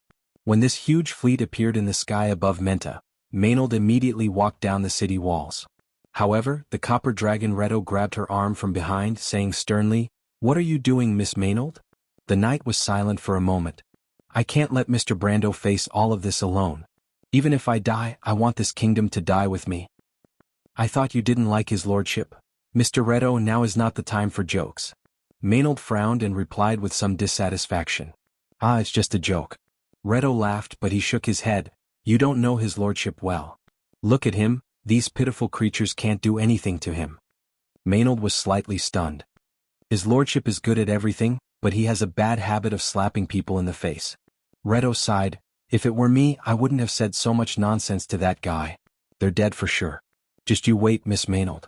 But right now we do have something to do." "What do you mean?" Maynard turned around and sized up the veteran of the November War. She had always thought that these people were just experienced old soldiers, but the rumors about the survivors of the Long War seemed to be as miraculous as they were said to be. Reto gestured with his chin towards the north. The female knight turned around and raised her eyebrows slightly. "I see." She looked at him deeply and nodded. "I understand. Regardless of whether what you said is true or not, we can indeed go all out." After that, she held the hilt of her sword with one hand, turned around like a typical knight, and walked down the tower. However, Reto clearly saw that the female knight grimaced in pain when she turned around. What a stubborn little girl. He could not help but shake his head and think. Maynard walked down the stairs step by step. The wound on her chest was indeed excruciating, but she didn't seem to feel the waves of pain. She walked down the tower without a change in her expression. What a stubborn little girl. She heard a chuckle. This chuckle made her freeze on the spot. The female knight took in a light breath and looked around. After confirming that there was no one around, she asked in her heart with a slightly excited and surprised tone, "My lord, you're the only one. You're still alive, Miss Allium Japonicum? I thought you didn't like me." Maynard pursed her lips and did not directly respond to this question, but she still felt that her cheeks were a little hot. We're the same person. There's no such thing as liking or not liking. You're finally willing to admit this. You've finally become mature and strong, Maynard. Allium Japonicum smiled slightly and spoke as if she was talking to her little sister. The female knight did not refute because she felt that the woman's tone was weaker than ever, which made her feel a little uneasy. I've always resisted you, but that's just because I'm afraid. I'm sorry, you're affected by your dreams? You're full of pessimism about the future. You don't believe in anything. This is really like me at that time. Haha, Allium Japonicum smiled gently, but all of this can be changed, Maynard. You should understand that the future is not fixed. The sword of fate is always in our hands. Both Sophie and I, and Brendel, believe in this. That's why we'll never give up on our hopes for tomorrow. In the darkness of the world of thoughts, Maynard felt someone holding her hand. It was a pure spiritual contact, but it made her feel warm. Miss Allium Japonicum, call me sister, okay? Allium Japonicum. Sister. Listen, Maynard, I've given you my fate. I don't know if this is good or bad for you. In the future I see the existence of the gold folk may not be a good thing for Erwin. But you have to remember that it's us who created fate, not fate who created you. Allium Japonicum. I may have to sleep for a while. Remember to say hello to Brando for me, Allium Japonicum replied gently. I'm very optimistic about the two of you. You're both my dearest people. Don't worry about me because I believe in Brando. He'll definitely find a way to save me. All sounds were silenced. Maynard stood on the stone stairs in a daze. She held a snowflake in her hand that was gradually melting. The atmosphere on the battlefield was almost frozen. The two sides that were still fighting each other in the wilderness seemed to have suddenly put down their disputes. The remaining noble lords and their armies scrambled to escape from the terrible monsters. They turned around and fled to the south again. Their original enemies, the Tanajal army and the young men of the White Lion Guards, let them go this time. They let these defeated soldiers pass through their front line and regroup at the rear. Some people were simply scared out of their wits and fled the battlefield directly, but no one paid attention to these people. There were more or less people who stayed behind, but everyone had a look of despair on their faces as if doomsday had arrived. Even the dullest people understood at this moment that they had been used. especially when they saw those terrifying monsters, those cold and aloof Sasaldians. Their hearts could not help but be filled with fear and dismay. They even did not understand what kind of war they had been involved in. Until Brando spoke. "Your appearance reminds me of my own negligence." Brando's tone was very calm, as if he was talking about something that was completely unrelated to the current situation. But even though he spoke calmly, his voice spread throughout the entire battlefield, as if it was ringing in everyone's ears. This discovery made all of his enemies among the nobles in the south turn pale with fright and tremble, while all of his allies were shocked and excited. Because this was power, Brando raised his head.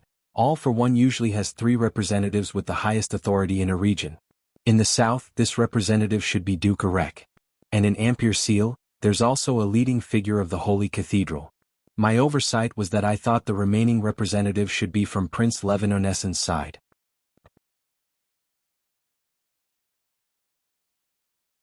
Chapter 1489. But I never thought it would be you. Brando spoke again. His gaze slowly swept across everyone in the air, including the new Count Yenbao. The other party was standing with the Sasaldians, and his body was blessed with the magical brilliance of the flying spell. His gaze fell on the man and he replied faintly, "Barandal, Count Yenbao's younger brother, I heard that you are just a good-for-nothing addicted to wine and women. I didn't expect the Twilight Dragon to find you with the help of All for One. I don't think you deserve that ring of Krite. For the layout of Erewhon, the Twilight Dragon has really put in a lot of effort." "Shut up," Barandal roared. "I am Count Yenbao, my damn brother just stole what originally belonged to me." But Brando was too lazy to pay attention to him and turned his gaze directly to the other side, where the Silver Folk wizards were floating. Of course, there are also the Sasaldians, the noble Silver Folk of the past, but today they have fallen to become the lackeys of the Twilight Dragon.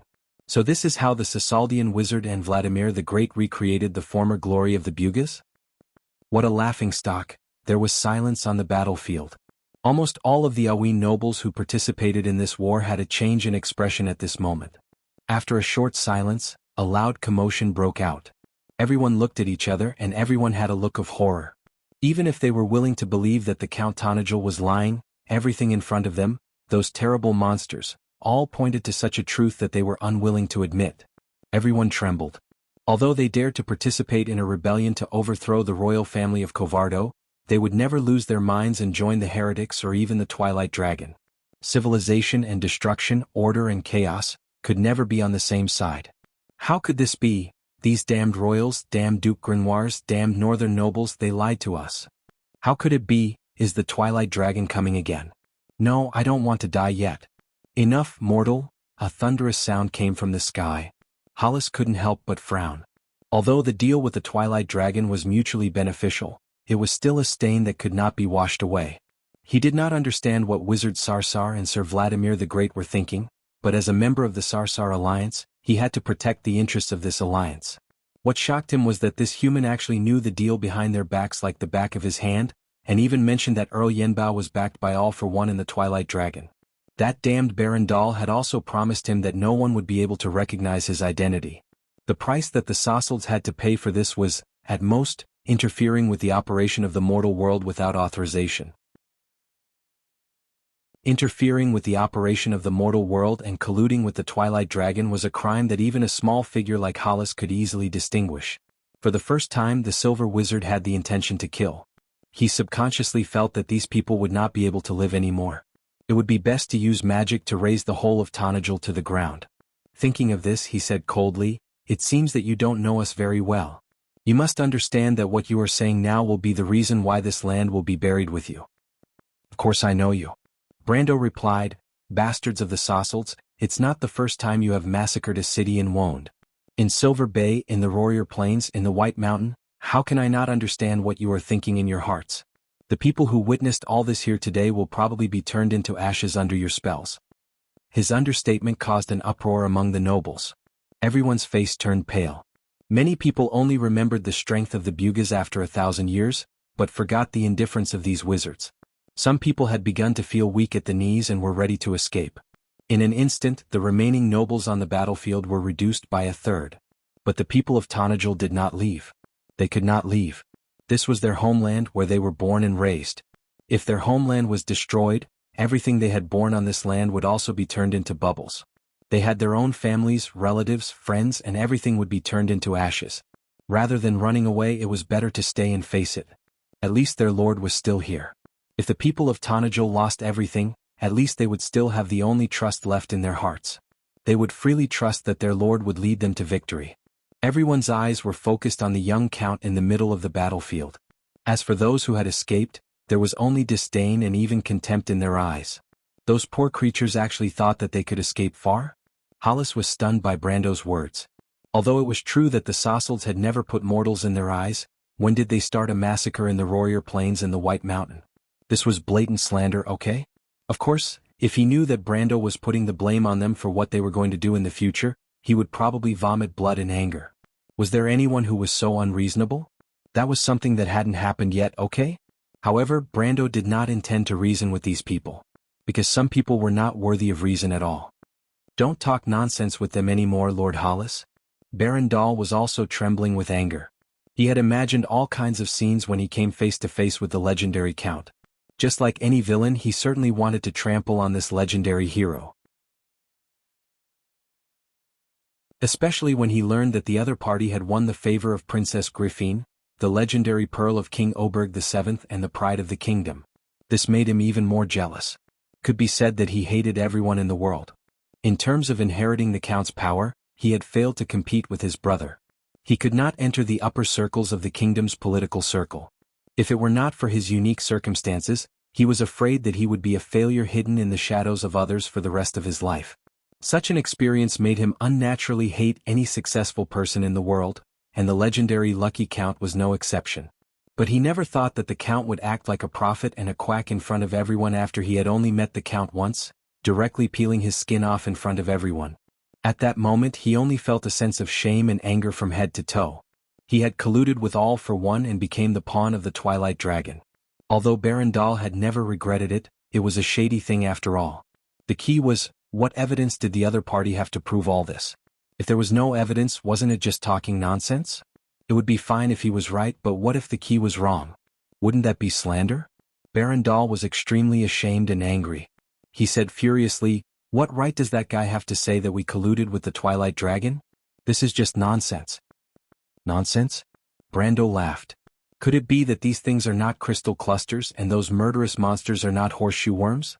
Or forgive me for not being able to see that these two damn monsters are Twilight species. How do you know them? Baron Dahl was stunned. Hollis also frowned. Although he was also curious that this mere mortal could distinguish the difference between Twilight species and ordinary monsters at a glance. In the intelligence, the other party was just a human lord with some legendary experience, but what the other party knew was obviously far beyond his expectations. For the first time, the Sassaldian wizard faintly felt that there seemed to be something wrong with their intelligence. But what made him even angrier was Baron Dahl's stupidity. If he could still dodge it before, wasn't all this tantamount to confessing without being pressed? No wonder this guy had always been a complete loser. He was simply mud that couldn't support a wall. This discovery made Hollis feel more and more that it was not a wise thing to confront this human here. But even if the other party knew more, the dead couldn't speak. He waved his hand indifferently and said, "Your nonsense sounds very novel, but I don't have much time to waste on you. Mortal, our conversation ends here. Next, I'll let you understand what the real truth is." Brando was silent for a moment. When everyone thought that he would have no choice but to bow his head in the face of reality, the young Count raised his head with a nonchalant expression. "The truth is that there are many people?" he replied. "Ha!" Baron Dahl seemed to have finally caught the loophole in Brando's words. He said sharply and sarcastically, "How old is our Count this year? You're not so naive as to think that the battlefield is still a knight's duel, are you?" Brando shook his head. He was tired of talking to this clown. But he still asked, "I have a question for you, Dahl. How is Dilfrey?" Baron Dahl was stunned, then responded, "You're talking about my lovely niece. Don't worry, she's fine. But I'll find her soon. By then, I can't guarantee that she will be able to see you in one piece. But you won't have the chance." Brando replied. "What did you say?" Baron Dahl didn't hear it clearly. But at this time, Brando raised his head slightly. In the place where he was looking, above the gloomy sky, a beam of green light was falling from the thick clouds and landed straight in the middle of the battlefield. An ethereal, girlish voice resounded throughout the battlefield. "The transition coordinates have been determined. The energy returned to 86, 77, 65, 40, 33, 11%. The transition is over. Beginning to rematerialize. Valhalla is taking root. Recalculating coordinates. Valhalla has arrived at the target point.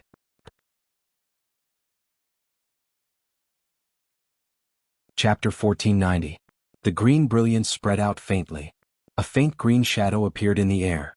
It was like a poem drifting in the wind, magnificent and majestic. The towering canopy spread out like an umbrella covering the sky. The majestic and straight tree trunk was as straight as a giant tower in the clouds. Flocks of birds flapping their wings surrounded the forest at the top of the clouds, slow and elegant, majestic and magnificent. It was a fortress, the holy palace of warriors and the temple of heroic spirits. There were layers upon layers of fortresses in the clouds, built on the intertwined branches. Among the countless towers, heavy ballistas were being pushed out. Cold light flickered on the ballistas, which were made of steel. Rows of tree-elf archers in light armor were walking up the city wall. At the command of the archer captain, they stopped and then turned to face the battlefield. They placed the corners of the longbows in their hands on the ground and moved in unison. The bows shone with a soft silver luster and stood up like a forest. Woo! The long sound of the bugle horn reverberated in the northern wind. Everyone on the battlefield looked up with their mouths wide open. Their faces showed a dull expression as they stared blankly at this scene. The long sword in someone's hand fell to the ground, but he didn't know it. The knight's mounts dug the ground with their four hooves uneasily and snorted. But the knight held the reins without feeling it, like a stone statue on the back of a horse. What is that? Barandal's mouth was big enough to stuff a duck egg, and even his eyeballs were popping out. What the hell is that? He subconsciously wanted to grab the person beside him, but Hollis pushed this annoying guy away. The look in the eyes of the Sassard wizard leader could no longer be described as shock. He immediately turned to the others and roared, "Attack quickly, don't let it finish positioning.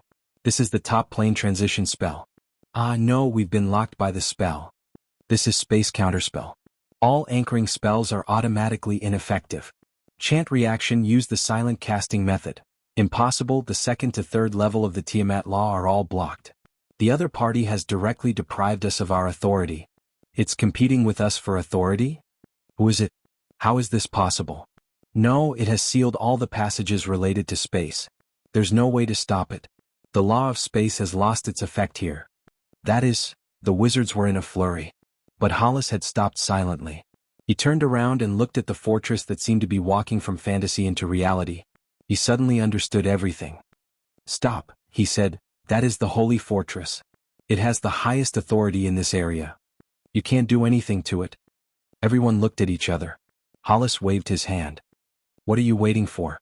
Prepare the fleet to meet the enemy." Count Yenbao, he was unwilling to mention. Only then did Barandal react. His narrow eyes flashed with resentment. "I'll teach them a lesson." The horseshoe beetles that were chasing the southern nobles and soldiers flew up with a buzz, allowing the survivors to escape. The survivors raised their heads with tears streaming down their faces. They saw the monsters flying into the sky as if they had received some order. They gathered into a torrent and flew toward the green shadow in the air. The Tanajal people saved us. Everyone had this thought at the same time. Valhalla's huge root system was taking shape. The coiled roots suddenly flew out in all directions. The coordinates of the 7th, 8th, and 9th groups of roots have been determined. Expand the other 7 groups of roots, the coordinates are. The girl floating at the top of the crystal tower in the tree hall read out a set of data expressionlessly. Light spirit Monica flew up and down beside her and screamed, "Give them a good show, Valhalla."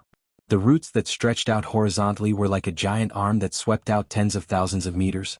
Barandal's eyes widened. No. But the horseshoe beetle army had already been hit. In front of the world tree's roots that were tens of meters or even hundreds of meters in diameter, the horseshoe beetles were just real insects. Hundreds of horseshoe beetles were immediately smashed into pieces. After the giant arm swept across, the sky was cleared. The horseshoe beetle army was reduced by more than 1/3. Barandal's eyes were about to split open, but for him the disaster was not over yet. The crystal clusters on the ground did not have a single consciousness. They only moved forward blindly, and Valhalla that fell from the sky was taking root. The roots stretched out and fell heavily to the ground. After a loud bang, Valhalla's roots fell into the purple waves like giant whips. The army of crystal clusters on Old's field was immediately torn apart. Then the sky darkened because the entire Valhalla fortress was slowly descending. But the so-called slow descent was only relative. There was no way to avoid it within a radius of tens of kilometers. Coolant injection has begun. Magic power is estimated to be exhausted in 1 minute. All coordinates have been verified correctly. Magic power output has been disconnected. The girl said calmly. Valhalla transition complete. Cooldown has begun. Expected recharging will be completed in 15 minutes. There's a lot more nutrients. Monica waved her fist excitedly. The enemy commander must be an idiot. Valhalla sat majestically at the center of the battlefield after a long and loud noise. The extended treetop was like a proud giant. The whole city and fortress trembled, but its designer had already considered this. A large number of stone-made arch pillars made the fortress as stable as Mount Tai. When Barandal saw this scene in midair, his eyes turned black and he fainted.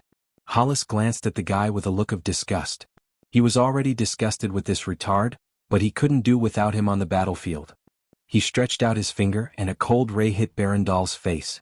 The latter woke up with a scream. Let the beetles stall the Tanajal fleet and cooperate with our fleet to attack. The crystal clusters on the ground still have the advantage. There's also your Yanbaning army. The Tanajal's ground forces are not worth mentioning.